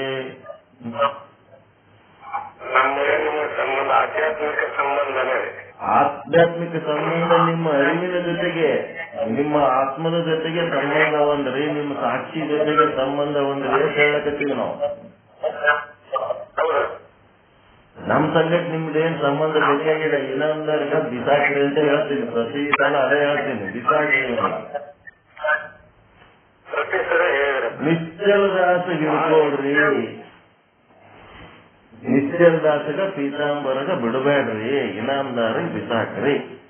ನಮ್ ಬೆನ್ನ ಹತ್ತ ನೀವ್ ಎಂದೆಂದು ಹೇಳಂಗಿಲ್ಲ, ಎಷ್ಟ್ ಜನ್ಮ ಹುಟ್ಟಿ ಬಂದ್ರು ನಾವ್ ಆ ಮಾತು ಹೇಳಂಗಿಲ್ಲ. ನಮ್ ಫಾಲೋವರಾರಿ, ನಮ್ ಭಕ್ತರಾರಿ, ನಮ್ ಅಭಿಮಾನಿಗಳಾರಿ, ನಮ್ ಬೆನ್ನ ಹತ್ತರಿ ನಾವೆಂದು ಅಷ್ಟ ಅಭಿಮಾನಿಗಳ ಸಂಘ ಬೇಕಾಗಿಲ್ಲ. ಕುರಿಗಳ ಸಂಘ ಏತಿದ್ರು ಕುರಿಲಿಂದ ಏನು ಉಪಯೋಗ ಇಲ್ಲ. ಯಾಕಂದ್ರ ನಾವು ಭಾಗವತವನ್ನ ಪರ್ಫೆಕ್ಟ್ ಆಗಿ ಓದಿವಿ. ನಾವು ಭಾಗವತ, ಕೃಷ್ಣ ಭಾಗವತ ಓದಿದಾಗ ಗಜೇಂದ್ರನ ಜೊತೆಗೆ ಲಕ್ಷಗಟ್ಟಲೆ ಆನೆಗಳಿದ್ರು ಸಹಿತ ಯಾವ ಆನೆ ಹಿಂದಲೂ ಆ ಗಜೇಂದ್ರಿಗೆ ರಕ್ಷಣೆ ಮಾಡ್ಲಿಕ್ಕೆ ಸಾಧ್ಯ ಆಗಿಲ್ಲ. ಕೇವಲ ಪರಮಾತ್ಮ ಒಬ್ಬನಿಂದಲೇ ಅದು ಸಾಧ್ಯ ಆಯ್ತು. ಅದು ನಮಗೆ ನಿಶ್ಚಯ ಜ್ಞಾನ. ಈ ಕುರಿ ಹಿಂಡನ್ನ ನಾನು ನಂಬಿ ಇದನ್ನ ಬಹಳ ದೊಡ್ಡದು ಮಾಡ್ಕೊಂಡು ಎಷ್ಟು ಮಂದಿ ಭಕ್ತರದ ಏನ್ ಮಾಡ್ತಾರ, 20 ಲಕ್ಷ 30 ಲಕ್ಷ ತಗೊಂಡು ಏನ್ ಬೆಂಕಿ ಹಚ್ಬೇಕ ಭಕ್ತರ ಸಂಖ್ಯೆ. ಮೋಕ್ಷ ಪಡ್ಕೊಂಡು ತನ್ನ ತಾನರಿತು ತಾನಾರೆಂದು ಅಂತೇನ್ ಹೇಳ್ತಾರಲ್ಲ, ತಾನೇ ದೇವರಾಗಂತವ್ರು ಒಂದ್ 4 ಮಂದಿ ಆದ್ರೂ ಸಾಕು ನಮಗ್. 4 ಮಂದಿ ತಗೊಂಡು ಏನ್ ಮಾಡೋ ಸಂಖ್ಯಾಬಲ ತಗೊಂಡು. ಹಿಂಗಾಗಿ ಮಾಡಿ ಬಂದು ಪುಣ್ಯಾತ್ಮ 70 ವಯಸ್ಸದ ಎಷ್ಟು ಮಂದಿ ಫಾಲೋವರ್ ನಾ ಕೇಳೇ ಇಲ್ಲ, ಅದನ್ನೇ ದೊಡ್ಡದು ಮಾಡಿ ಹೇಳ್ತಾನೆ. 25 ಲಕ್ಷ ಮಂದಿ ಫಾಲೋವರ್ ಅವರ ಇಂಟರ್ನ್ಯಾಷನಲ್ ಲೆವೆಲ್ನಾಗ ಎಲ್ಲಾ ಕಡೆ ನಮ್ಮ ಭಕ್ತರ ಹೇಳದ. ಮತ್ತೆ ಇಂಟರ್ನ್ಯಾಷನಲ್ ಲೆವೆಲ್ನಾಗ ಮೇರಾ ಬಚ್ಚೆ ಆಯ್ 25 लाख ಬಚ್ಚೆ ಆಯ್ ಮೇರಾ ಅಂತ ನಾವು ತನ್ನ ಭಕ್ತರಿಗೆ ಬಚ್ಚೆ ಅಂತ ಇವ ಬಾಪ್ ಅಂತ ಅವನು 70ನೇ ವಯಸ್ಸಿಗೆ 7 ತಿಂಗಳು ಕೂಸು ಅಲ್ಲ. ಮೊದಲಿನ ಹೆಂಡತಿ ಸತ್ತವತ್ತ, 2ನೇ ಹೆಂಡತಿನ ಮಾಡ್ಕೊಂಡು 7 ತಿಂಗಳು ಕೂಸು. ಎಷ್ಟು 40 ಮಂದಿ ಮೊನ್ನೆ 25 ವರ್ಷ ಮಕ್ಕಳು ಹುಟ್ಟಿದ್ಮೇಲೆ ಅದು ಇನ್ನೂ ಒಂದು ಕೂಸು ಹೊಡೆದು ಏನೇ ಬೇಕಾಗಿತ್ತು ಇವನಿಗೆ. 7 ತಿಂಗಳು ಈಗ ಹಲ್ಲು ಬರ್ಲಕತ್ತವತ್ತ, ಅದಕ್ಕ ಏನ್ ಮಾಡ್ಬೇಕಂತ ಚಿಂತೆ ಮಾಡ್ತಾನೆ. ಅದೇ ನಾವು 70 ವಯಸ್ಸಿನಾಗ ತನ್ನ ಕೂಸಿಗೆ ಹಲ್ಲು ಬರೋದ್ರ ಬಗ್ಗೆ ಹೆಂಗ ಯಾವ ಡಾಕ್ಟರ್ ಮೇಲೆ ಹೋಗಮ್ಮ, ಏನು ಮನಿ ಬಿಟ್ಟು 6 ತಿಂಗಳಾಯ್ತು ಅಂತ ಮನಿಗೆ ಹೋಗಿಲ್ಲ. ಬರೇ ಆ ಭಕ್ತರ ಮನಿ ಈ ಭಕ್ತರ ಮನಿ ತಿರ್ಕೊತ ಡೆಲ್ಲಿ ಒಳಗೆ ಮನಿ ಅದ. ಮತ್ತೆ ಹಂಗಿದ್ದಾಗ ನಾವೇನ್ ಮಾಡ್ಬೇಕು, ಅಲ್ಲಿ ಒಂದಿಷ್ಟು ಮಂದಿ ಶ್ರದ್ಧಾಳುಗಳು ಇರ್ತಾರ, ಅವ್ರಿಗೆ ಬಹಳ ದೊಡ್ಡವ್ರ ತಿಳ್ಕೊಂಡಿರ್ತಾರ. ಅವ್ರ ಸಂಗಟ ನಾವು ಬಹಳ ದೊಡ್ಡ ಮನುಷ್ಯ ಅದೀಯಪ್ಪ ಅಂತೇಳಿ ಮನಸ್ಸಿನಾಗ ಅನ್ಕೊಂಡು ನಾವು ಸುಮಾರು 4 ಮಂದಿಯಾಗ ಹೆಂಗಿರ್ಬೇಕು ಹಂಗಿದ್ದು ಬಂದು ಬಿಡ್ಬೇಕು. ಅಲ್ಲೇನು ಅನ್ಲಕ್ ಹೋಗ್ಬಾರ್ದು, ಯಾರ್ದು ಶ್ರದ್ಧೆ ಕೆಡಿಸ್ಲಕ್ ಹೋಗ್ಬಾರ್ದು. ಅವ್ರೇನೋ ಖುಷಿ ಪಡ್ತಿರ್ತಾರ, ಅವೆಲ್ಲ ನೋಡಿ ಮಾಡಿ ಮಾಡ್ಕೊತೀರಿ.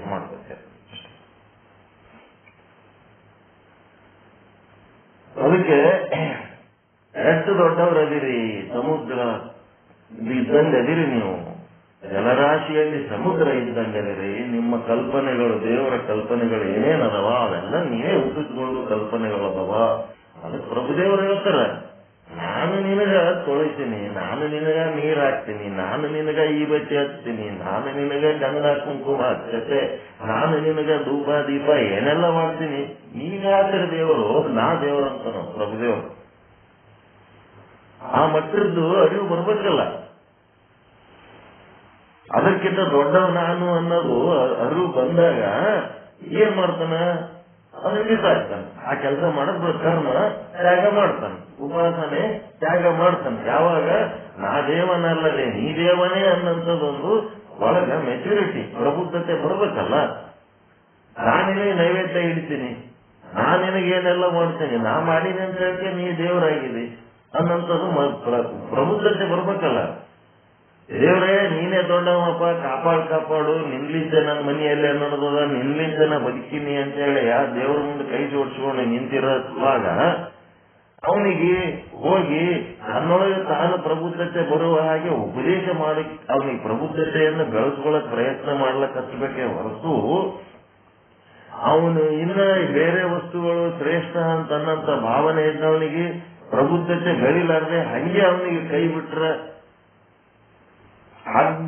ಆಲದ ಬೇರಿಗೆ ಜೋತ್ ಬಿದ್ದಾನ.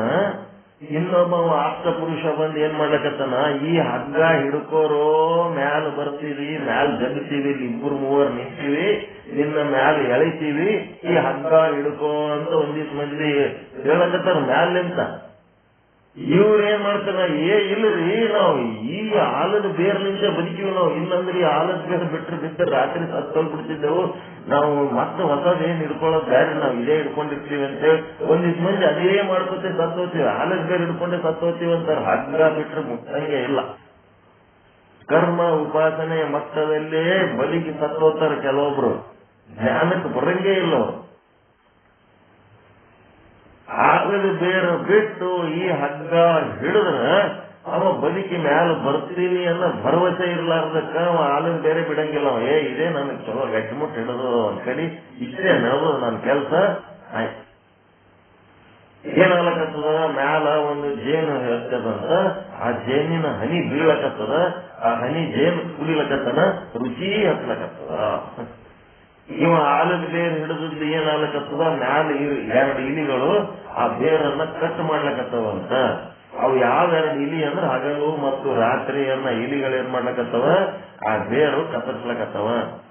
ಕಾಲ ಟೈಮ್ ಆಗ್ಲಕತ್ತದ, ಹಂಗೆ ಒಂದ್ ಹಗಲ ಆಗ್ತದ, ಒಂದ್ ರಾತ್ರಿ ಆಗ್ತದ, ಒಂದ್ ಕಡಿ ಇಲಿ ಒಂದ್ ಬಿಳಿ ಇಲಿ, 2 ಇಲಿಗಳು ಕೂಡಿ ಆಯುಷ್ಯವನ್ನ ಕಟ್ ಮಾಡ್ಲಕತ್ತವ. ಇವ ಏನ್ ಮಾಡ್ಲಕತ್ತನ, ಬೇರೆ ಜೋತ್ ಬಿದ್ದಾನ, ಏನೋ ಒಂದು ನಂಬಿಕೆ ಇಟ್ಕೊಂಡನ. ಏನ್ ಮಾಡ್ಲಕತ್ತನ, ಅಲ್ಲಿ ಒಂದು ಹನಿ ಜೇನುತುಪ್ಪ, ಅವಾಗ ಒಂದ್ ಹನಿ ಇವಾಗ ಒಂದ್ ಹನಿ ಜೇನುತುಪ್ಪ ಬೀಳಕತ್ತದ. ಆ ಜೇನುತುಪ್ಪ ಸಲುವಾಗಿ ಕ್ಷಣಿಕ ತುಪ್ಪಕ್ಕಾಗಿ ಅವನ್ ಮಾಡ್ಯಾನ ಅಪಾರ ದುಃಖವನ್ನು ಅನುಭವಿಸ್ಲಕತ್ತಾನ. ಅವ ಬದುಕದು ಒಂದು ಹಾಳು ಬಾವಿ ಒಳಗೆ ಯಾವ ಕ್ಷಣ ಬಿದ್ದು ಸಾಯ್ತಾನೋ ಗೊತ್ತಿಲ್ಲ. ಅವನಿಗೆ ಸದ್ಗುರುನಾಥ ಹಗ್ಗ ತಂದು ಜೋತಿ ಬಿಟ್ಟಾನ, ಬಾರೋ ಇದು ಹಿಡ್ಕೋಬ ಜ್ಞಾನಕ್ಕಂದ್ರೆ ಇಲ್ಲದೆ ಆಗಂಗಿಲ್ಲ. ನಾವು ಯಾವ ಕಾಲದಿಂದ ಈ ಬೇರೆ ಹಿಡ್ಕೊಂಡು ಕೂತೀವಿ ಅಂತೇಳಿ ನಾವು ಏನ್ ಮೊದಲಿಂದ ಪಾಲನೆ ಮಾಡ್ಕೊಂಡು ಬರ್ಲಕತ್ತಾರ ಅದನ್ನೇ ಮಾಡ್ತೀವಿ ನಾವು. ಅದು ಬಿಟ್ಟರೆ ಮತ್ತೊಂದು ಮಾಡ್ಲಿಕ್ಕೆ ಆಗಂಗಿಲ್ಲ. ಆ ರೀತಿ ಇದ್ದವ್ರು ಅವ್ರ ಜ್ಞಾನಿಗಳಂತೀರೇನು ಅವರಿಗೆ? ನಾವು ಮೊದಲಿಂದ ಬಿಡಂಗಿಲ್ಲ ಅಂತ ಜ್ಞಾನ ಕೇಳ್ತಾನ. ಮತ್ತೆ ಯೋಗ್ಯತೆ ಬಂದ ಮೇಲೆ ಕರ್ಮ ಉಪಾಸನೆಗಳನ್ನ ಬಿಡಬೇಕು. ಯೋಗ್ಯತೆ ಬರುವ ತನಕ ಕರ್ಮ ಉಪಾಸನೆಗಳನ್ನ ಮಾಡಬೇಕು. ಶಂಕರಾಚಾರ್ಯರು ಅದೇ ಹೇಳ್ತಾರ, ನಿಶ್ಚಲದಾಸರು ಅದೇ ಹೇಳ್ತಾರ, ನಾವು ಅದೇ ಹೇಳ್ತೀವಿ. ಯೋಗ್ಯತೆ ಬಂದ ಮೇಲೆ ಕರ್ಮ ಉಪಾಸನೆಗಳನ್ನ ಬಿಡಬೇಕು.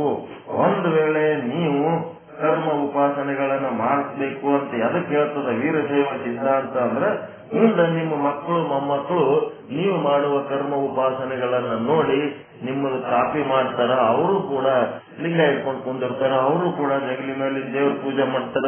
ನಿಮ್ಮ ಹಂಗೆ ನಿಮ್ ದಾರಿ ಇಟ್ಕೊಂಡು ನೀವು ಮ್ಯಾಲಿಗೆ ಮೇಲೆ ಹೋಗಿ ಅದ್ ನಿಶ್ಚಂಕಿ ಒದ್ದು ಬಿಸಾಕಿದ್ರ ಇನ್ನ ಮ್ಯಾಲ ಏರಿ ಬರೋರು ಅದರಲ್ಲ, ಅವ್ರ ಸಲುವಾಗಿ ನೀವೇನ್ ಮಾಡಬೇಕು, ಕರ್ಮ ಉಪಾಸನೆಗಳು ನಿಮಗ್ ಉಪಯೋಗ ಇಲ್ಲ ಅಂದ್ರೂ ಇನ್ನೊಬ್ಬರ ಸಲುವಾಗಿ ಆದ್ರೂ ಒಂದು ಪ್ರದರ್ಶನಕ್ಕಾಗಿ ನೀವು ಪೂಜೆ ಮಾಡ್ಕೊತಿರ್ಬೇಕು ಅಂತೇಳಿ ವೀರಶೈವ ಸಿದ್ಧಾಂತ ಹೇಳ್ತದೆ.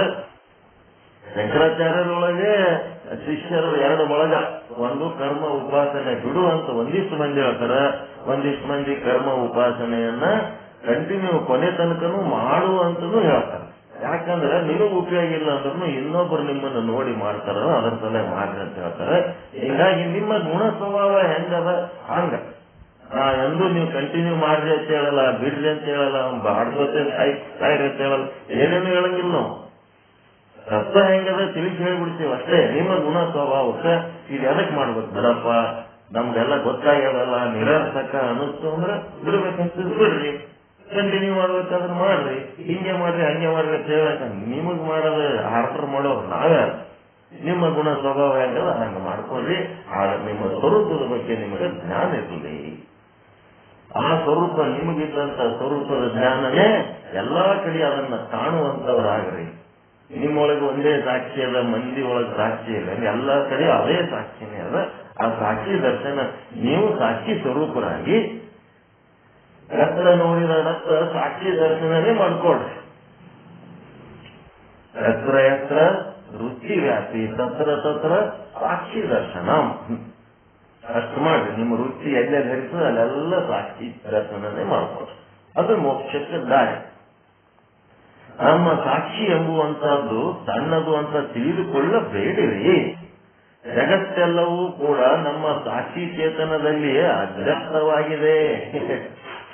ಹೆಂಗ ಹೇಳ್ತಾನೆ ನೋಡ್ರಿ, ಹಗ್ಗ ಹಾವ ಏನೇನ್ ಕಾಣ್ಲಕತ್ತವ ಎಲ್ಲ ಒಟ್ಟು ನಮ್ಮ ಸಾಕ್ಷಿ ಚೇತನ ಉಪಯುಕ್ತ ಚೇತನ ಆದಂತೇಳಿ ಹಗ್ಗ ಕಾಣ್ಲಕತ್ತದ. ಅಲ್ಲಿ ಹಗ್ಗದಂತೆ ಹಾವು ಕಾಣ್ಲಕತ್ತದ, ಹಾವಾದಂತೆ ಏನಾಗ್ಯದ ಹಾವಿನ ಜ್ಞಾನ ಆಗ್ಯದ.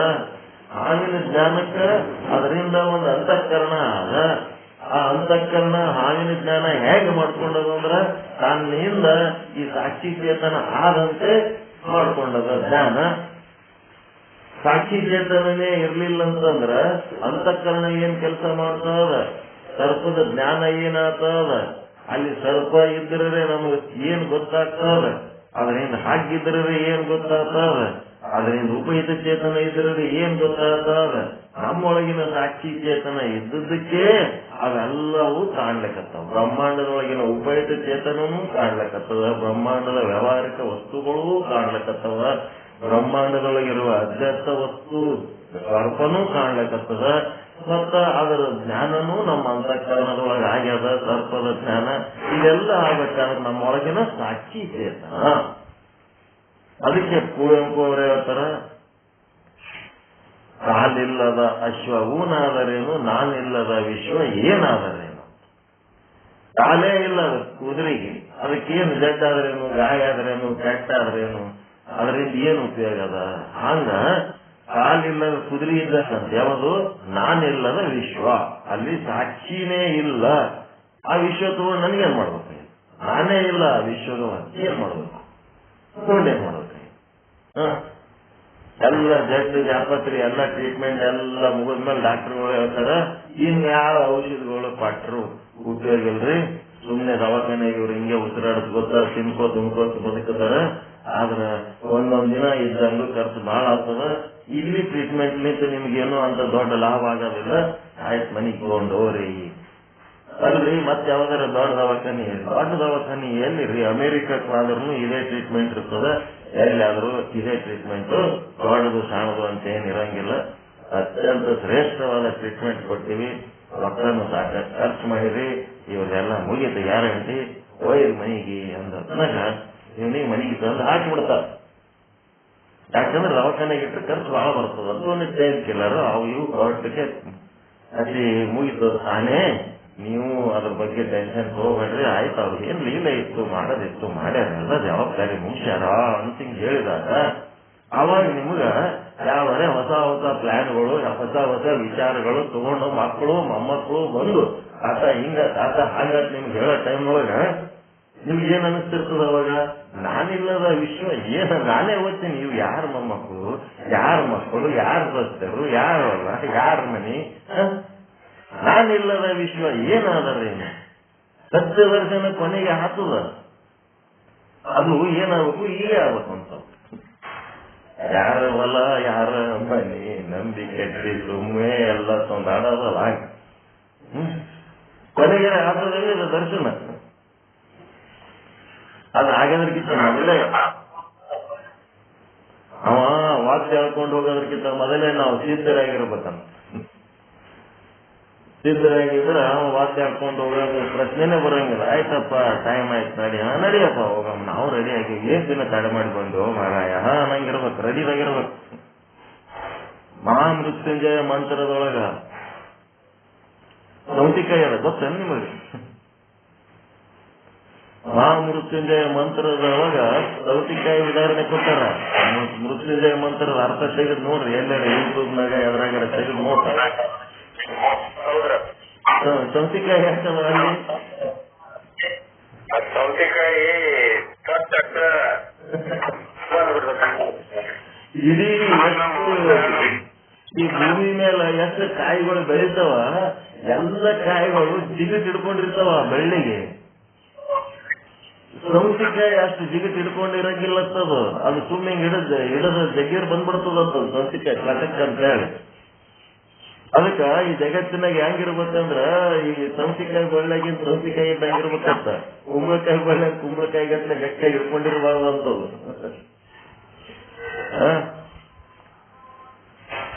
ಹಂಗ ಹೇಳ್ತಾರ. ಸೌತಿಕಾಯಿ ಬಳ್ಳಿ ಅಂದ್ರು ಸೌತಿಕಾಯಿ ಕಿತ್ಕೊಳಕ್ಕೆ ಏನು ಯಾಕ ಕೈ ಬೇಕಾಗಿಲ್ಲ, ಒಂದ್ ಬಟ್ಲಿಂತ ಹಿಂಗ್ ಹಿಡಿದು ತೆಗೆದು ಬಂದ್ಬಿಡ್ತಾವ, ಪಟಕ್ ಕೈ ಸಿಕ್ಬಿಡ್ತಾವ.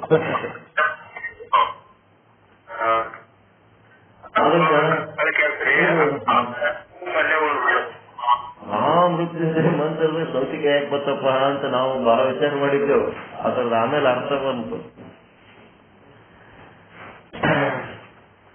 ಅದಕ್ಕೆ ಜಗತ್ತೆಲ್ಲವೂ ಕೂಡ ನಮ್ಮ ಸಾಕ್ಷಿಯ ಚೇತನದಲ್ಲೇ ಅಭ್ಯಸ್ತವಾಗಿದೆ.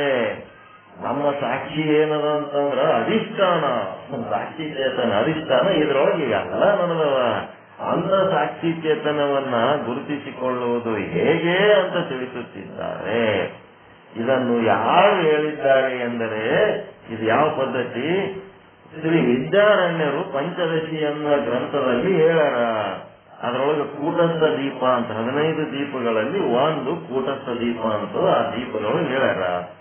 ಆ ಕೂಟಸ್ಥ ದೀಪದಲ್ಲಿ ಜ್ಞಾನದ ಸಮಯದಲ್ಲಿ ಈ ತ್ರಿಪುಟಿಗಳ ಮೂಲಕ ಸಾಕ್ಷ್ಯ ಬಾಣ ಹೇಗಾಗುತ್ತದೆ, ಜ್ಞಾನದ ಸಮಯದಲ್ಲಿ ಇವೆಲ್ಲ ಆಗಲು ಅಭಾಸ ಸಹಿತವಾದ ಅಂತಃಕರಣ ವೃತ್ತಿಯು ಇಂದ್ರಿಯ ದ್ವಾರ ಹೊರಗೆ ಹೊರಟು ಘಟ ಮೊದಲಾದ ವಿಷಯಗಳನ್ನ, ಜಡ ಪದಾರ್ಥಗಳನ್ನ ಪ್ರಕಾಶಿಸುತ್ತದೆ. ಘಟ ಮೊದಲಾದ ವಿಷಯಗಳನ್ನ ಪ್ರಕಾಶ ಮಾಡಬೇಕಾದರೆ ಘಟವು ಹೊರಗಿದೆ, ಅಂತಃಕರಣ ವೃತ್ತಿಯು ಹೊರಗಿದೆ. ಒಳಗಿರುವ ಅಂತಃಕರಣ ವೃತ್ತಿಯು ಆಭಾಸ ಸಹಿತವಾಗಿದೆ. ಅದು ಏನು ಮಾಡುತ್ತದೆ ಅಂದರೆ ನೇತ್ರದ್ವಾರ ಹೊರಗೆ ಬರುತ್ತದೆ, ಹೊರಗೆ ಬಂದು ಘಟ ಮೊದಲಾದ ವಸ್ತುಗಳನ್ನು ಪ್ರಕಾಶ ಮಾಡುತ್ತದೆ. ಅದ್ಯಾವುದು? ಜ್ಞಾತೃ. ಹೌದಿಲ್ಲ? ಇದು ಪ್ರಕಾಶ ಮಾಡೋದು ಜ್ಞಾತೃ, ಹೌದಿಲ್ಲ? ತಿಳ್ಕೊಳ್ಳೋ ವಸ್ತು. ಘಟವೇ ಮೊದಲಾದ ವಿಷಯ. ಏನು? ಹೊರಗಿರೋ ವಿಷಯ ವಸ್ತುಗಳು ಅವು ಜ್ಞೇಯ.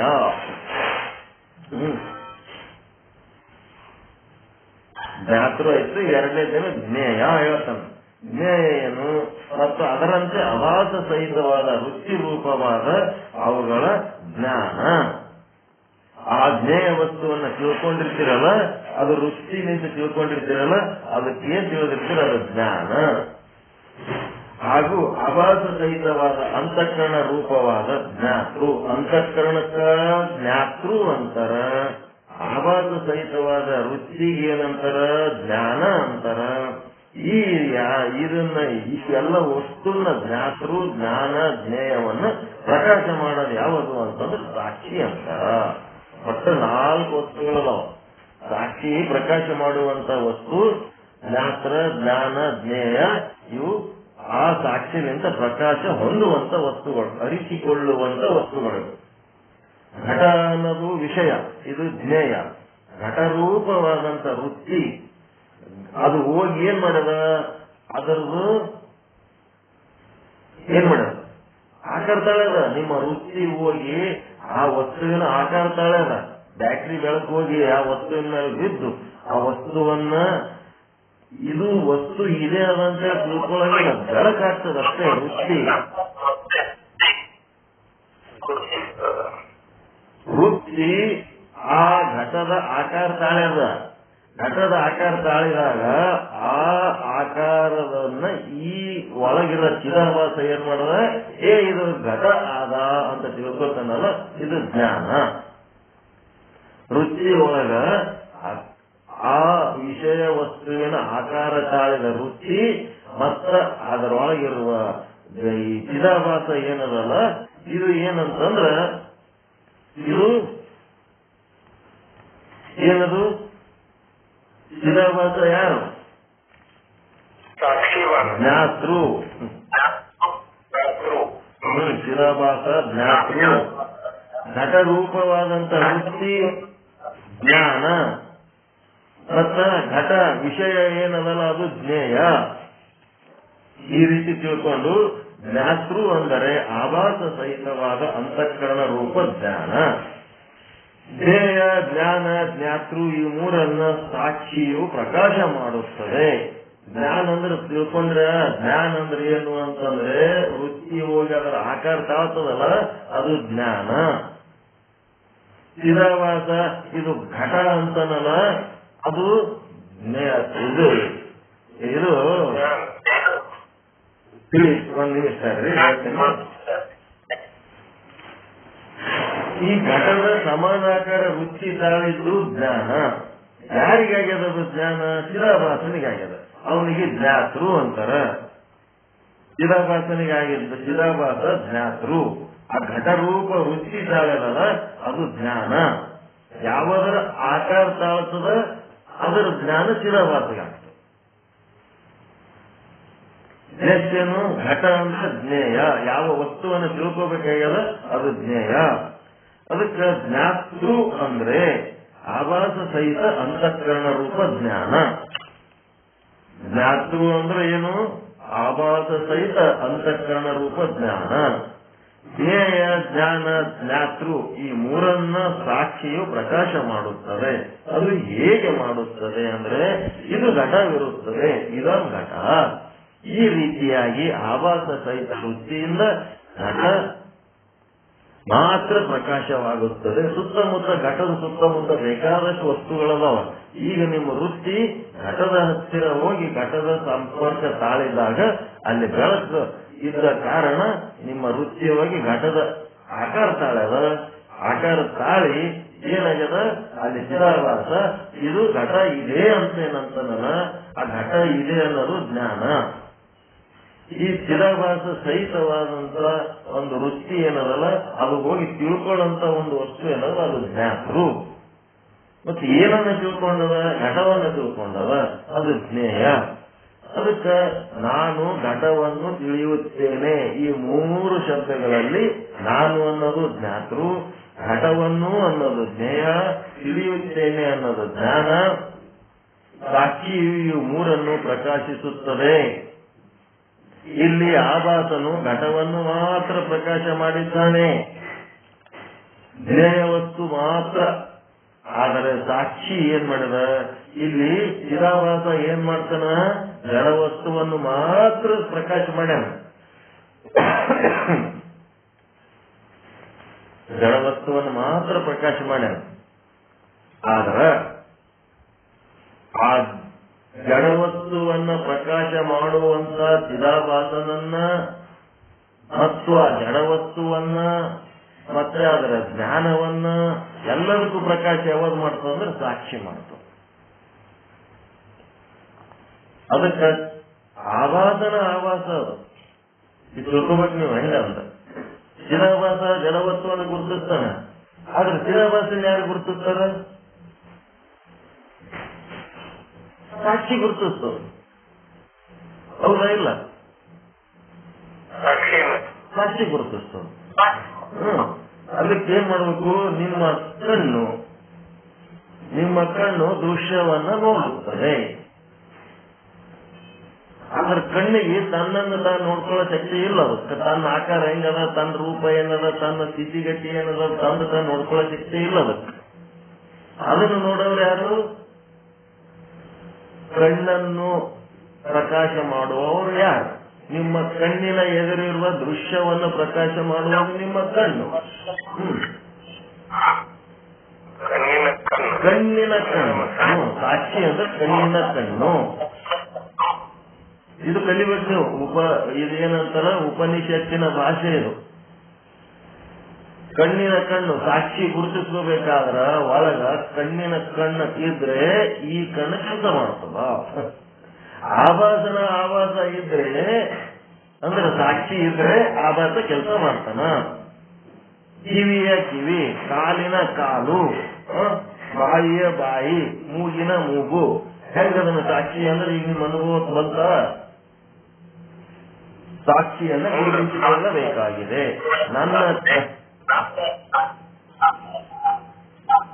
ಏನ್ ಮಾತಾಡ್ತೀರಿ, ಏನು ಕೇಳ್ತಲ್ಲ ಬಿಡಲ್ಲ, ಕಂಟಿನ್ಯೂ ಮಾತಾಡ್ತೀರಿ. ನಿಮ್ದೇನು ಮಾತೇ ಕೇಳ್ತಲ್ಲ. ಈಗ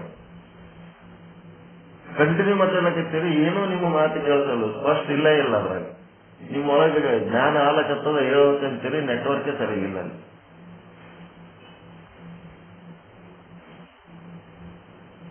ಕಾಲಿನ ಕಾಲು, ಕೈಯ ಕೈ.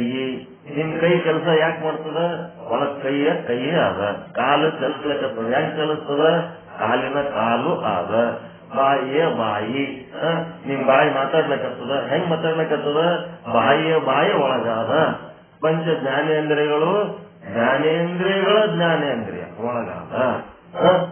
ಗುದ ಗುಯ್ಯಗಳು ಮಲಮೂತ್ರ ವಿಸರ್ಜನೆ ಮಾಡ್ಲಕತ್ತವಂತಂದ್ರ ಗುದದ ಗುದ, ಗುಯ್ಯದ ಗುಯ್ಯ ಒಳಗವ ಸಾಕ್ಷಿ ಅದನಂತವ್ ಕೆಲಸ ಮಾಡ್ಲಕತ್ತಾವ. ಇಲ್ಲಂದ್ರೆ ಅವೇನ್ ಕೆಲಸ ಮಾಡ್ತಾವ? ಸಾಕ್ಷಿ ಇರ್ಲಾರ್ದೆ, ಅವನಿಲ್ಲದೆ, ಅವನ ಕೃಪೆ ಇಲ್ಲದೆ ಒಂದು ಹುಲ್ಲು ಕಡ್ಡಿ ಸಹಿತ ಹಳ್ಳಾಡಂಗಿಲ್ಲ ಅಂತ ಹೇಳ್ತಾರಲ್ಲ, ಇದೇ ನೋಡ್ರಿ.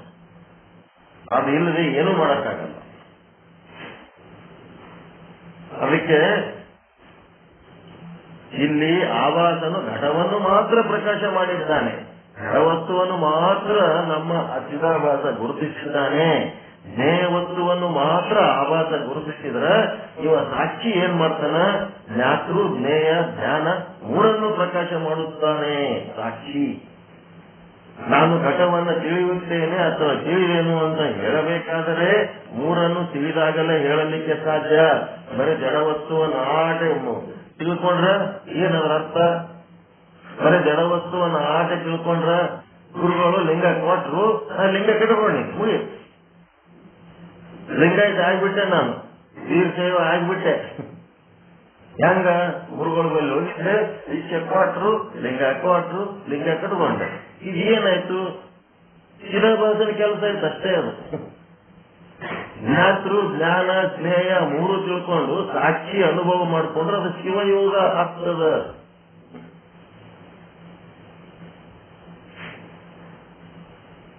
ಬರೀ ಲಿಂಗವನ್ನ ಒಂದು ಜಡವಸ್ತುವಿನ ವ್ಯವಹಾರ ಮಾಡಿದ್ರೆ ಶಿವಯೋಗ ಅಂತಾರೇನು? ಅದಕ್ಕೆ ಒಳಗಿನ ಸಾಕ್ಷಿ ಗುರುತು ಮಾಡ್ಕೋಬೇಕಾದ ಲಿಂಗ ಹಿಡ್ಕೊಂಡು ಕೂತ್ ಪೂಜೆ ಮಾಡಿ ಧ್ಯಾನ ಮಾಡಿ ಜ್ಞಾತೃ ಜ್ಞಾನ ಜ್ಞೇಯ ವಸ್ತುವನ್ನು ಗುರು ಕೊಡ್ತಾನೆ. ಮುಂದೆ ಸಾಕ್ಷಿ ಗುರುತಿಸಿಕೊಳ್ಳೋ ಕೆಲಸ ಮಾಡಬೇಕು. ಗುರು ಅದನ್ನು ಮಾರ್ಗದರ್ಶನ ಮಾಡಬೇಕು. ಬರೀ ಲಿಂಗ ಕೊಟ್ಟು ಕೈ ಬಿಟ್ರೆ ಎದಕ್ ಬಂತು? ಏಸ್ ಮಂದಿಗೆ ಲಿಂಗ ಕಟ್ಟಾರ, ನಾನ್ ನಿನಗೆ ಲಿಂಗ ಕಟ್ಟೀನಿ, ಆ ಲಿಂಗ ತಗೊಂಡು ಏನೇನ್ ಮಾಡ್ಲಕತ್ತಿದಪ್ಪ, ನಿನ್ ಸಾಧನೆ ಎಲ್ಲಿಗೆ ಬಂದದ ಹೇಳಕ್ಕೆ ಒಬ್ಬ ಗುರು ಆದ್ರೂ ಲಿಂಗ ಕಟ್ಟಿದ ಶಿಷ್ಯನ ಮನೆಗೆ ಹೋಗಿ ಅವನ ಸಾಧನೆ ಬಗ್ಗೆ ವಿಚಾರ ಮಾಡ್ಯಾನೇನ್ರಿ ಈ ಜಗತ್ತಿನಾಗ?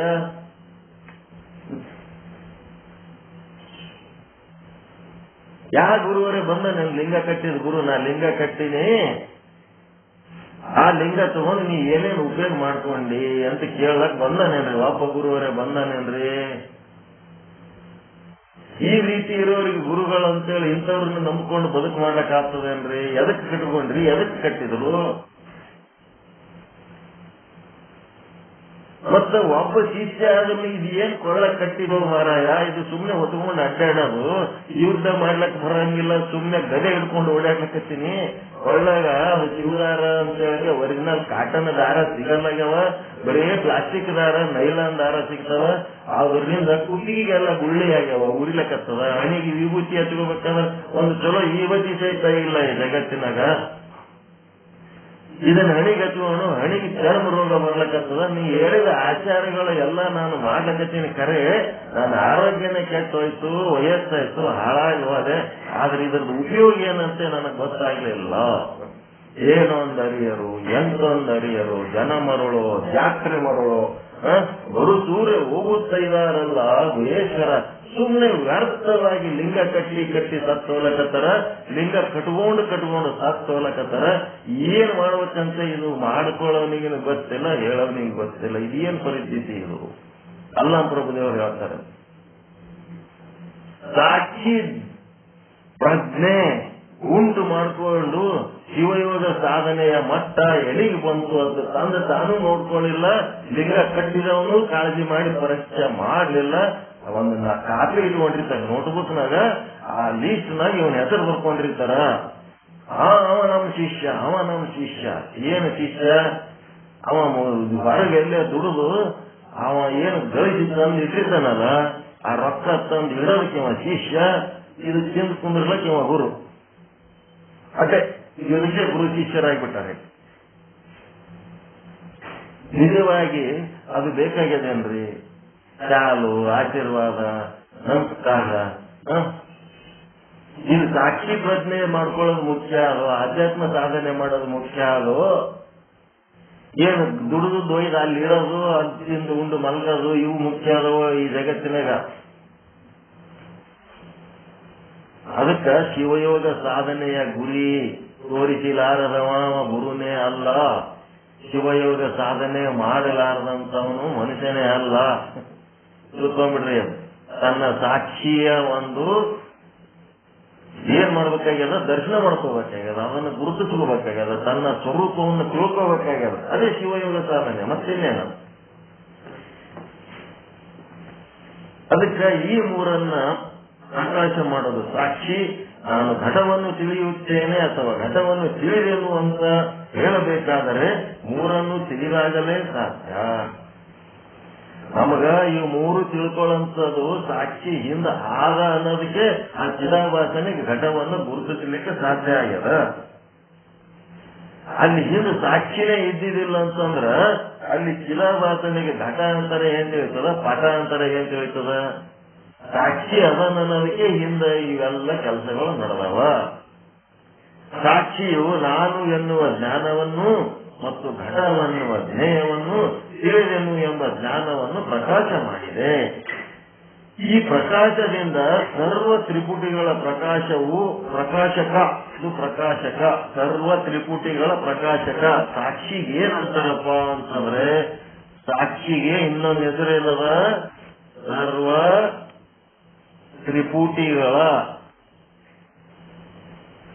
ಪ್ರಕಾಶಕ. ಪ್ರಕಾಶಕ ಅಂದ್ರ ಅರಿವಿಗೆ ತರವ ಸರ್ವ ತ್ರಿಪುಟಿಗಳ ಪ್ರಕಾಶಕವು ಸಾಕ್ಷಿಯೇ ಆಗಿದೆ. ಸಾಕ್ಷಿಯು ತಾನು ಅಜ್ಞಾತವಾಗಿದ್ದರೆ ತ್ರಿಪುಟಿಯ ಜ್ಞಾನ ಸಾಕ್ಷಿಯಿಂದ ಸಂಭವಿಸುತ್ತಿರಲಿಲ್ಲ. ಒಂದ್ ವೇಳೆ ಅಲ್ಲಿ ಸಾಕ್ಷಿನೇ ಇದ್ದಿರ್ಲಿಲ್ಲ ಅಂತಂದ್ರೆ ಈ ಜ್ಞಾನ ಸಂಭವಿಸ್ಲಿಕ್ಕೆ ಸಾಧ್ಯನೇ ಇರಲಿಲ್ಲ. ಸಾಕ್ಷಿಯು ಅಜ್ಞಾತ ಅಂದ್ರೆ ಸಾಕ್ಷಿಯ ಅಭಾವ ಇತ್ತು ಅಂದ್ರೆ, ಅಲ್ಲಿ ಸಾಕ್ಷಿಯ ಅಭಾವ ಅಂದ್ರೆ ಭಾವ ಅಂದ್ರೆ ಇರೋದು, ಅಭಾವ ಅಂದ್ರೆ ಇಲ್ಲದಿರುವುದು.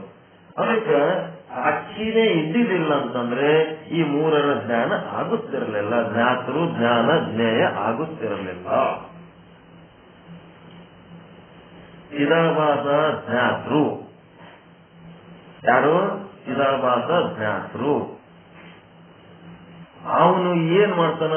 ಇದು ಘಟ, ಇದು ಪಟ, ಇದು ರಜ್ಜು ಅಂತೇಳಿ ಜಗತ್ತಿನ ವಸ್ತುಗಳು ಗುರುತಿಸ್ತಾನಲ್ಲ, ಅದು ಏನು ಗುರುತಿಸಿ ತಿಳ್ಕೊಂಡನ ಅದೇನದು? ಜ್ಞಾನ. ಇಂದ್ರಿಯಗಳ ಮೂಲಕ ಏನು ತಿಳ್ಕೊಂಡನ ಅದು ಜ್ಞಾನ. ಬೆಳಕಿದ್ದಾಗ ತಿಳ್ಕೊಂಡದ್ದು ಜ್ಞಾನ. ಬೆಳಕಿಲ್ಲದಾಗ ಕತ್ತಲದಾಗ ಅವನಿಗೆ ಏನಾಗ್ಯದ? ಆ ಹಗ್ಗದ ಜ್ಞಾನ ಆಗ್ಲಾರ್ದಕ್ಕ ಏನಾಗ್ಯದ? ಅವನಿಗೆ ಏನ್ ಕಂಡದ?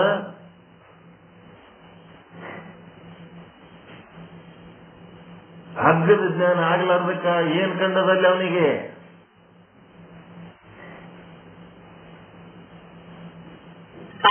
ಹಾವು ಕಂಡದ. ಆ ಹಾವಲಿಂದ ಏನ್ ಅನುಭವಿಸ್ಲಕತ್ತಾನ ಅವನು?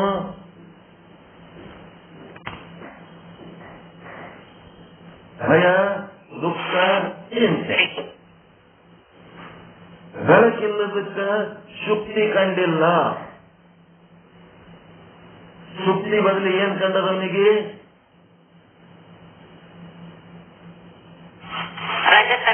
ಬೆಳಕು, ಬೆಳ್ಳಿ ಕಂಡದ. ಬೆಳ್ಳಿಲಿಂದ ಅವನಿಗೆ ಏನಾಗ್ಯದ? ಸುಖ ಆಗ್ಯದ. ದೊಡ್ಡ ಶ್ರೀಮಂತ ಆಗಿನಿ ಅನ್ನೋ ಭ್ರಮೆ ಆಗ್ಯದ. ಇಷ್ಟೊಂದು ಬೆಳ್ಳಿ ಅದ ನನ್ನ ಬಲ್ಲಿ ಅಂತ ಒಂದು ಭ್ರಮೆ ಆಗ್ಯದ. ಅವೆಲ್ಲ ಸಂಗ್ರಹ ಮಾಡಿ ಚೀಲ ಕಟ್ಕೊಂಡ್ಬಿಟ್ಟ. ಈ ಸುಖ ದುಃಖ ಅನುಭವಿಸುವುದಕ್ಕೆ ಏನಂತಾರೆ? ಇದಕ್ಕ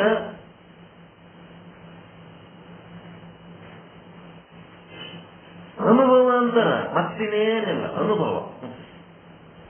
ಸುಖ ದುಃಖ ಅನುಭವಿಸಿರಲ್ಲ, ಇದಕ್ಕ ಅನುಭವ ಅಂತಾರ. ಅನುಭವ. ಮತ್ತ ಬೆಳಕು ಇಲ್ಲದಾಗಿ ಇದು ಏನಾಗ್ಯದ? ಬೆಳ್ಳಿ ಕಂಡದ, ಹಾವು ಕಂಡದ. ಬೆಳಕಿಂದಾಗ ಏನ್ ಕಂಡದ? ಶುಕ್ತಿ ಕಂಡದ ಮತ್ತು ಹಗ್ಗ ಕಂಡದ. ಬೆಳ್ಳಿ ಮತ್ತು ಹಾವಿನಿಂದ ನಿಮ್ಮಲ್ಲಿ ಉಂಟಾಗುವ ಏನ್ ಸಂವೇದನೆಗಳದವ ಅವಕ ಅನುಭವ ಅಂತಾರ. ಮತ್ತೆ ಬೆಳಕಿದ್ದಾಗ ಶುಕ್ತಿ ಮತ್ತ ಬೆಳಕಿದ್ದಾಗ ರಜ್ಜು ಅಂತ ಏನು ಅದವಲ್ಲ, ಅವುಗಳನ್ನ ನೀವು ಕಾಣ್ತಿರಲ್ಲ, ಅದಕ್ಕೇನಂತಾರ? ಜ್ಞಾನ ಅಂತಾರ. ಜಗತ್ತಿನ ವಸ್ತುಗಳನ್ನ ಬೆಳಕಿದ್ದಾಗ ನೀವು ಗುರುತಿಸಿದ್ರ ಅದಕ್ಕ ಜ್ಞಾನ ಅಂತಾರ. ಆ ಜ್ಞಾನ ಎದರಿಂದ ಆಗ್ಯದ? ನಿಮ್ಮ ಜ್ಞಾನೇಂದ್ರಿಯಗಳಿಂದ ಆಗ್ಯದ. ಅದಕ್ಕೆ ಜ್ಞಾನ ಅಂತಾರ. ಕತ್ತಲೊಳಗೆ ನಿಮ್ಗೆ ಏನ್ ಕಾಣ್ತವ ಅದರಿಂದ ನಿಮ್ಗೆ ಏನ್ ಉಂಟಾಗ್ತದ ಅನುಭವ, ಅದು ಅನುಭವ ಅಂತಾರ. ಇದಕ್ಕ ಜ್ಞಾನ ಅಂತಾರ. ಮತ್ತ ಈ ಜ್ಞಾನ ಜ್ಞಾನೇಂದ್ರಿಯಗಳ ಹಿಂದ ಸಾಕ್ಷಿ ಆದತ್ತೇಳಕ್ಕೆ ನೀವೇನ್ ಅಂತೀರಲ್ಲ, ಅಂತಃಕರಣದಿಂದ ಒಂದು ಸಾಕ್ಷಿ ಅದ. ಆ ರುಚಿ ಹೊರಗೆ ಬಂದ್ರ ರುಚಿ ಒಳಗೊಂದು ಸಾಕ್ಷಿ ಅದ. ಹೊರಗಿರುವ ಆ ಜ್ಞೇಯ ವಸ್ತುಗಳೊಳಗ ಉಪಯುಕ್ತ ಚೇತನ ಆದ ಅಂತೇಳಿ ಎಲ್ಲಾ ಕಡೆ ಆ ಆತ್ಮ ಚೈತನ್ಯದ ದರ್ಶನ ಮಾಡ್ಕೊಳಕತ್ತಿರಲ್ಲ. ಅದು ನಿಮ್ಮ ಕಣ್ಣಿಗೆ ಕಂಡಿಲ್ಲ ಅಂದ್ರೂ ಅದು ಆದ. ಅದು ಇದ್ದದಕ್ಕೆ ಇದು ಕಾಣ್ಲಕತ್ತದ, ಅದು ಇದ್ದದಕ್ಕೆ ಇದು ಆದ. ಆ ಸಾಕ್ಷಿ ಚೈತನ್ಯ ಆದನದಕ್ಕೆ ನನ್ನ ಅಂತಃಕರಣ ಆದ ಕೆಲಸ ಮಾಡ್ಲಿಕ್ಕತ್ತದ. ಆ ಸಾಕ್ಷಿ ಚೇತನ ಆದನದಕ್ಕೆ ನಮ್ಮ ಚಿದಾಭಾಸನ ರುಚಿ ಕೆಲಸ ಮಾಡ್ಲಿಕ್ಕತ್ತದ. ಆ ಸಾಕ್ಷಿ ಚೇತನ ಆದನದಕ್ಕೆ ಹಗ್ಗ ಆದ, ಹಗ್ಗ ತೋರ್ಲಿಕ್ಕತ್ತದ. ಶುಕ್ತಿ ಆದ, ಶುದ್ಧಿ ತೋರ್ಲಕತ್ತದ. ಆ ಸಾಕ್ಷಿ ಚೇತನ ಇರ್ಲಿಲ್ಲ ಅಂತಂದ್ರ, ಉಪಯುಕ್ತ ಚೇತನ ಇರ್ಲಿಲ್ಲ ಅಂತಂದ್ರೆ ಇವು ಯಾವ ಇರ್ತಿದ್ದಿಲ್ಲ, ಇವು ಯಾವ ತೋರ್ತಿದ್ದಿಲ್ಲ ಅಂತೇಳಿ ನಿಮ್ಮ ಕಣ್ಣಿಗೆ ಕಾಣಲಾರದಂತ ವಸ್ತುವನ್ನ ಆದ ಅಂತೇಳಿ ನೀವೇನು ನಂಬಿ ಅದರ ಬಗ್ಗೆ ಒಂದು ಆನಂದ ಅನುಭವಿಸ್ಲಕತ್ತೀರಲ್ಲ, ಇದಕ್ಕೆ ಏನಂತಾರ? ಭಾನ, ಜ್ಞಾನ, ಅನುಭವ. ಇವು ಮೂರು ತಿಳ್ಕೋಬೇಕು ನೀವು.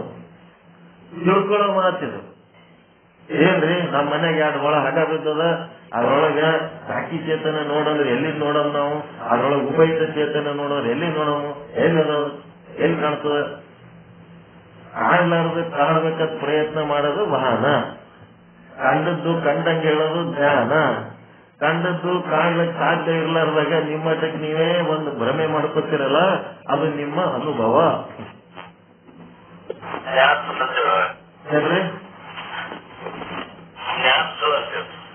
ಜ್ಞಾತೃ ಚಿದಾಭಾಸ, ಕೇವಲ ಜಡವಸ್ತುವನ್ನು ಗುರುತಿಸುವ ಚಿದಾಭಾಸ.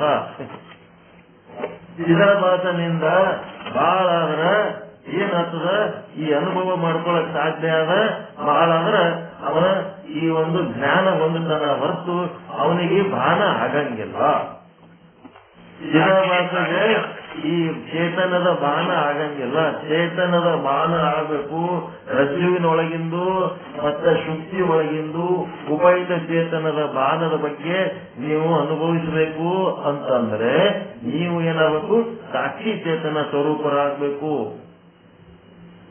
ಅದರ ವಿಚಾರ ಚಾಲು ಆದಾಗೆ ನೀವು ಸಾಕ್ಷಿ ಚೇತನ ಸ್ವರೂಪರಾಗಿ ಆಗಿರ್ತೀರಿ. To know the God you have to become the God. ದೇವರನ್ನು ಅರಿಯಬೇಕಾದರೆ ನೀವು ದೇವರೇ ಆಗಬೇಕು. ದೇವರನ್ನ ನೋಡ್ಬೇಕಾದ್ರೆ ನೀವು ದೇವರಂತೆ ತೋರಬೇಕು. ನೀವು ದೇವರಂತೆ ಆದಾಗ ದೇವರು ನಿಮ್ಮ ಎದುರು ಬರ್ತಾನ. ಅವನು ಬರ್ಲಕ್ ರೆಡಿ ಅದನ. ನೀವು ದೇವರಂಗ ಆಗ್ಬೇಕಲ್ಲ, ನೀವು ದೇವರಾಗಬೇಕಲ್ಲ. ಯಾವಾಗ ಈ ಸಾಕ್ಷಿ ಚೇತನದ ಭಾನ ಮಾಡಿಕೊಂಡು ನಿಮಗೆ ಆನಂದ ಉಂಟಾಗ್ತದ, ಆವಾಗ ನೀವು ಸಾಕ್ಷಿ ಚೇತನರಾಗಿರ್ತೀರಿ. ಎಲ್ಲ ವಸ್ತುಗಳಲ್ಲಿನ ಉಪಯುಕ್ತ ಚೇತನದ ದರ್ಶನ ಆಗ್ತಿರ್ತದೆ. ನಿಮ್ಮ ರುಚಿ ಒಳಗನು ಉಪಯುಕ್ತ ಚೇತನದ ದರ್ಶನ ಆಗ್ತಿರ್ತದೆ. ನೀವು ಸಾಕ್ಷಿ ಚೇತನದ ಮಟ್ಟಿಗೆ ಏರಿದಾಗ ಹೆಂಗ ನನ್ನ ಅಂತಃಕರಣದೊಳಗೆ ಸಾಕ್ಷಿ ಚೇತನ ಅಂತಃಕರಣ ಕೆಲಸ ಮಾಡ್ಲಕತ್ತದ ಅಂತಂದ್ರೆ ಅದರಿಂದ ಸಾಕ್ಷಿ ಚೇತನ ಆದಂತೆ ಮಾಡ್ಲಕತ್ತದ.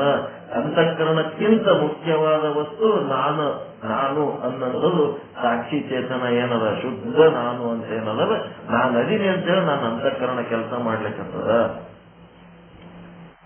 ನಾನೇ ಇದ್ದಿದ್ದಿಲ್ಲ ಅಂದ್ರೆ ನನ್ನ ಅಂತಃಕರಣ ಹೆಂಗ್ ಕೆಲಸ ಮಾಡ್ತಿತ್ತು ಅಂತೇಳಿ ನಿಮ್ಮ ಶುದ್ಧವಾದಂತ ಅಂತಃಕರಣನೇ ಸಾಕ್ಷಿ ಚೇತನ.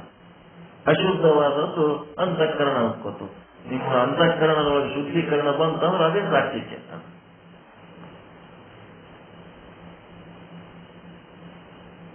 ಹೀಗೆಲ್ಲ ಅದಕ್ಕೆ ಪ್ರಕಾಶ ಮಾಡುವ ವಸ್ತು ಆ ಮೂರರಿಂದ ಹೆಂಗಿರ್ತದ ಅದ್ರದೊಂದು ಮೇನ್ ಕ್ಯಾರೆಕ್ಟರ್ ಏನ್ ಹೇಳ್ತಾರ ಅಂದ್ರೆ ಮೂರರಿಂದ ಅದು ಭಿನ್ನವಾಗಿರ್ತದ. ಅದು ಜ್ಞಾತರೂ ಅಲ್ಲ, ಜ್ಞೇಯನೂ ಅಲ್ಲ, ಜ್ಞಾನನೂ ಅಲ್ಲ. ಆ ಮೂರರಿಂದ ಭಿನ್ನವಾಗಿದ್ದು ಅದು ಮೂರನ್ನು ಪ್ರಕಾಶಿಸುತ್ತದೆ. ನಮ್ಮ ಸಾಕ್ಷಿ ಈ ಮೂರನ್ನು ಪ್ರಕಾಶಿಸ್ತದೆ. ಎದರೊಳಗೂ ಅದು ಬೆರ್ತಿಲ್ಲ, ಅದರಿಂದ ಭಿನ್ನವಾಗಿದ್ದು ಪ್ರಕಾಶಿಸುತ್ತದೆ. ಸಾಕ್ಷಿಯು ನಾನು ಅಲ್ಲ, ನಾನು ಭಿನ್ನವಾಗಿದ್ದೇನೆ. ಘಟ ನಾನು ಅಲ್ಲ, ಆ ಘಟಕ್ಕಿಂತ ನಾನು ಭಿನ್ನವಾಗಿದ್ದೇನೆ.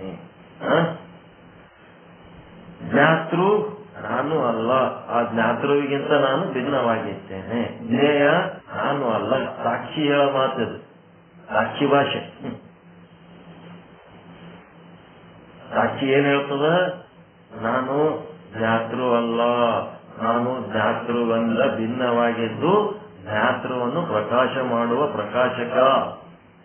ನಾನು ಜ್ಞೇಯವಲ್ಲ, ನಾನು ಜ್ಞೇಯದಿಂದ ಭಿನ್ನವಾಗಿದ್ದು ಆ ಜ್ಞೇಯವನ್ನು ಪ್ರಕಾಶ ಮಾಡುವ ಪ್ರಕಾಶಕ. ನಾನು ಜ್ಞಾನ ಅಲ್ಲ, ಅದಕ್ಕೆ ಏನ್ ಹೇಳ್ತಾರ ಲಾಸ್ಟಿಗೆ ಜ್ಞಾನ ಶೂನ್ಯ ಸ್ಥಳ. ಈ ಬ್ರಹ್ಮಜ್ಞಾನ ಪಡ್ಕೊಳ್ಳಕ್ಕೆ 108 ದೃಷ್ಟಾಂತಗಳು, ಶಾಸ್ತ್ರಗಳು, ಗುರುಗಳು ಮತ್ತಿನ್ನೇನೇನೆಲ್ಲ ಇಟ್ಕೊಂಡಿರಲ್ಲ ಅದೆಲ್ಲ ಗಂಟು ಕಟ್ಟಿ ಬಿಸಾಕಿ ಬಿಡ್ಬೇಕು. ಗುರು ಶಾಸ್ತ್ರ ಮತ್ತಿನ್ನೇನ್ ದೃಷ್ಟಾಂತ ಕಥೆ ವಿಷಯ ಎಲ್ಲ ಗಂಟು ಕಟ್ಟಿ ಬಿಸಾಕದು ಲಾಸ್ಟಿಗೆ ಜ್ಞಾನ ಶೂನ್ಯ ಸ್ಥಳ. ಯಾಕಂದ್ರ ಅದು ಎಲ್ಲಿ ತನ ಇರ್ತದ ಗಂಟ ಅಲ್ಲಿ ತನಕ ನಿಮಗ ಸಾಕ್ಷಿ ಬಾನ ಆಗಂಗಿಲ್ಲ. ಸಾಕ್ಷಿ ಬಾನ ಆಯ್ತು ಅಂತಂದ್ರ ಯಾ ಗುರು ಯಾ ಶಿಷ್ಯ ಯಾ ಶಾಸ್ತ್ರ ಅವೆಲ್ಲ ಏನು ಬೇಕಾಗಿರಂಗಿಲ್ಲ. ಹಿಂಗೆಲ್ಲ ಒಂದು ಸ್ಥಿತಿ ಬರ್ತದ ನಿಮಗ ಮಾಡ್ಕೊತಿರ್ಬೇಕು. ಹಂಗೆ ಆ ಸ್ಥಿತಿ ಬರೋ ತನಕ ಮಾಡ್ಬೇಕು. ಎಲ್ಲ ಮೂರರಿಂದ ಭಿನ್ನವಾಗಿ ನಾನು ಈ ಮೂರನ್ನು ಪ್ರಕಾಶ ಮಾಡುವಂತವನಾಗಿದ್ದೇನೆ ಅಂತ ನಿಮ್ ಬಗ್ಗೆ ನೀವು ತಿಳ್ಕೋಬೇಕು. ಈ ಸಾಕ್ಷಿಯ ಜ್ಞಾನದಿಂದ ಸರ್ಪದ ಜ್ಞಾನ ನಿವೃತ್ತಿ ಆಗುತ್ತದೆ. ಸಾಕ್ಷಿ ಜ್ಞಾನ ಆಯ್ತು ಅಂದ್ರೆ ಅಲ್ಲಿ ಸರ್ಪ ಇಲ್ಲ, ಅಲ್ಲಿ ರಜ್ಜುನೂ ಇಲ್ಲ, ಎರಡೂ ಹೋಗ್ಬಿಡ್ತಾವ. ಬರೇ ಸಾಕ್ಷಿ ಒಂದೇ ಉಳಿತಾವ.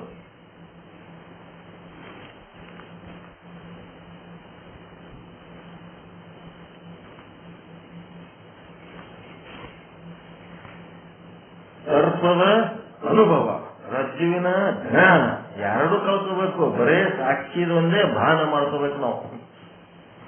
ಈ ಪೂರ್ವದ ರೀತಿಯಿಂದ ಸರ್ಪ ಮತ್ತು ಅದರ ಜ್ಞಾನದ ಅಂದ್ರೆ ಅದರ ಅನುಭವದ ಅಧಿಷ್ಠಾನವನ್ನ ಭಿನ್ನವಾಗಿ ಹೇಳಿರುತ್ತದೆ. ಸರ್ಪದ ಅಧಿಷ್ಠಾನ ರಜ್ಜು ಉಪಹಿತ ಚೇತನ, ಸರ್ಪದ ಜ್ಞಾನದ ಅಧಿಷ್ಠಾನ ಅಂತಃಕರಣ ಉಪಹಿತ ಚೇತನ ಅಂದ್ರೆ ಸಾಕ್ಷಿ ಚೇತನ. ಇವಕ್ಕೇನಂತಾರ? ಸರ್ಪದ ಜ್ಞಾನದ ಅಧಿಷ್ಠಾನ ಅಂತಃಕರಣ ಉಪಹಿತ ಚೇತನದಲ್ಲಿ ಜ್ಞಾನ ಆಗ್ತಿರ್ತದ.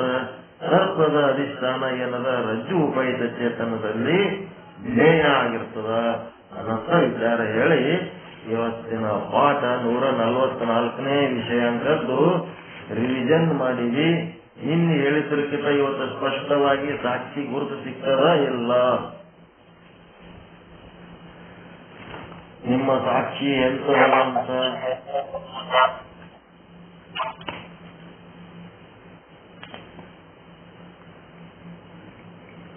ನಿಮ್ಮ ಸಾಕ್ಷಿಯ ಗುರುತು ಸಿಕ್ಕತಾ ಇಲ್ಲ?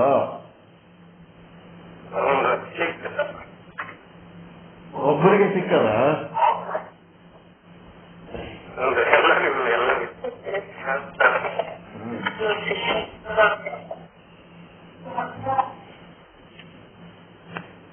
ಸಿಕ್ಕ ಮೇಲೆ ಏನ್ ಮಾಡ್ಬೇಕು? ನಿಮ್ಗೆ ಏನ್ ಬೇಕೋ ಅದು ಸಿಕ್ಕತ್ತಂದ್ರೆ ಅದನ್ನ ಗಟ್ಟಿಯಾಗಿ ಹಿಡ್ಕೋಬೇಕಾ ಬೇಡ?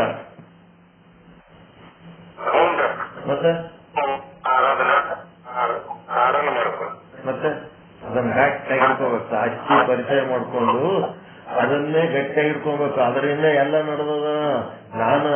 ನನ್ನ ಶರೀರ ಅದ ಅಂದ್ರ ಅದು ಆದಂತ ಅದ. ನನ್ನ ಮನಸ್ಸು ಕೆಲಸ ಮಾಡ್ಲಕತ್ತದ ಅಂದ್ರ ಅದು ಆದಂತದ. ನನ್ನ ಜೀರ್ಣಾಂಗ ಇವ ಉಣದು ತಿನ್ನೋದು ಮಕ್ಕಳದು ಹೇಳೋದು ಏನೇನ್ ಮಾಡ್ಲಕತ್ತ ಎಲ್ಲ ಅದು ಆದಂತೆ ನಡೆದದ. ಇದೆಲ್ಲ ಸಾಕ್ಷಿ ಚೇತನ ಆದಂತೆ ಇದೆಲ್ಲ ನಂದು ನಡೆದದ. ಅದು ಇದ್ದಿದ್ದಿಲ್ಲ ಅಂತಂದ್ರೆ ನಾನೊಂದು ಹೆಣ ಆಗಿಬಿಡ್ತಿದ್ದೆ. ರಾಧನೊಂದು ಮೊಲನ ಕೊಂದು ತಂದಡೆ ಸಲುವ ಹಾಗಕ್ಕೆ ಬಿಲಿವರಯ್ಯ. ಎಷ್ಟಾಗಿದೆ? 8 ಆಯ್ತಾ? ಹಿಂಗಾದ್ರೆ ಕೆಲಸ ಆಗಲಿ. 2 ಸಾಕು ಟೈಮ್ ಆಯ್ತು.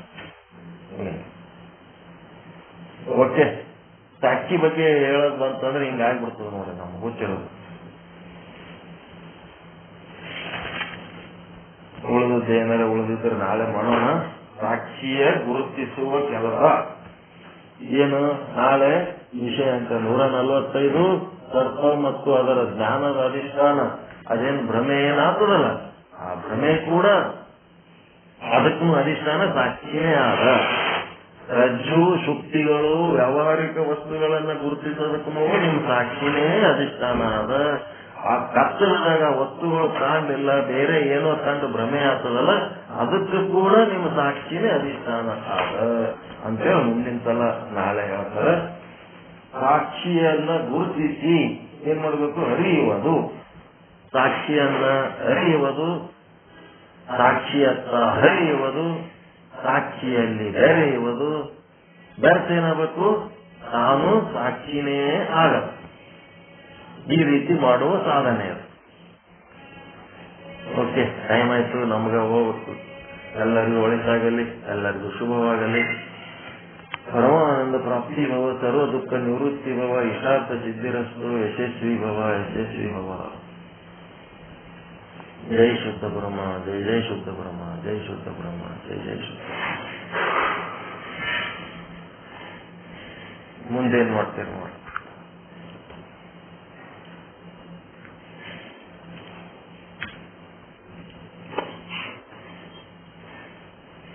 ಧನ್ಯವಾದಗಳು. ಶುದ್ಧ ಪ್ರಾಮಾಣಿಕ ತತ್ವಗಳಾದಂಥ ಶರಣಬಸವ ಸ್ವಾಮಿಗಳಿಗೂ ದೇವರಿಗೂ ಸಾಕ್ಷಿಯ ಲಕ್ಷಣವನ್ನು ನಮಗೆ ತಿಳಿಸಿಕೊಟ್ಟು, ಸಾಕ್ಷಿಯ ಲಕ್ಷಣ ಸಾಕ್ಷಿ ಕೆಲವು ಸಾಕ್ಷಿಯಾಗದ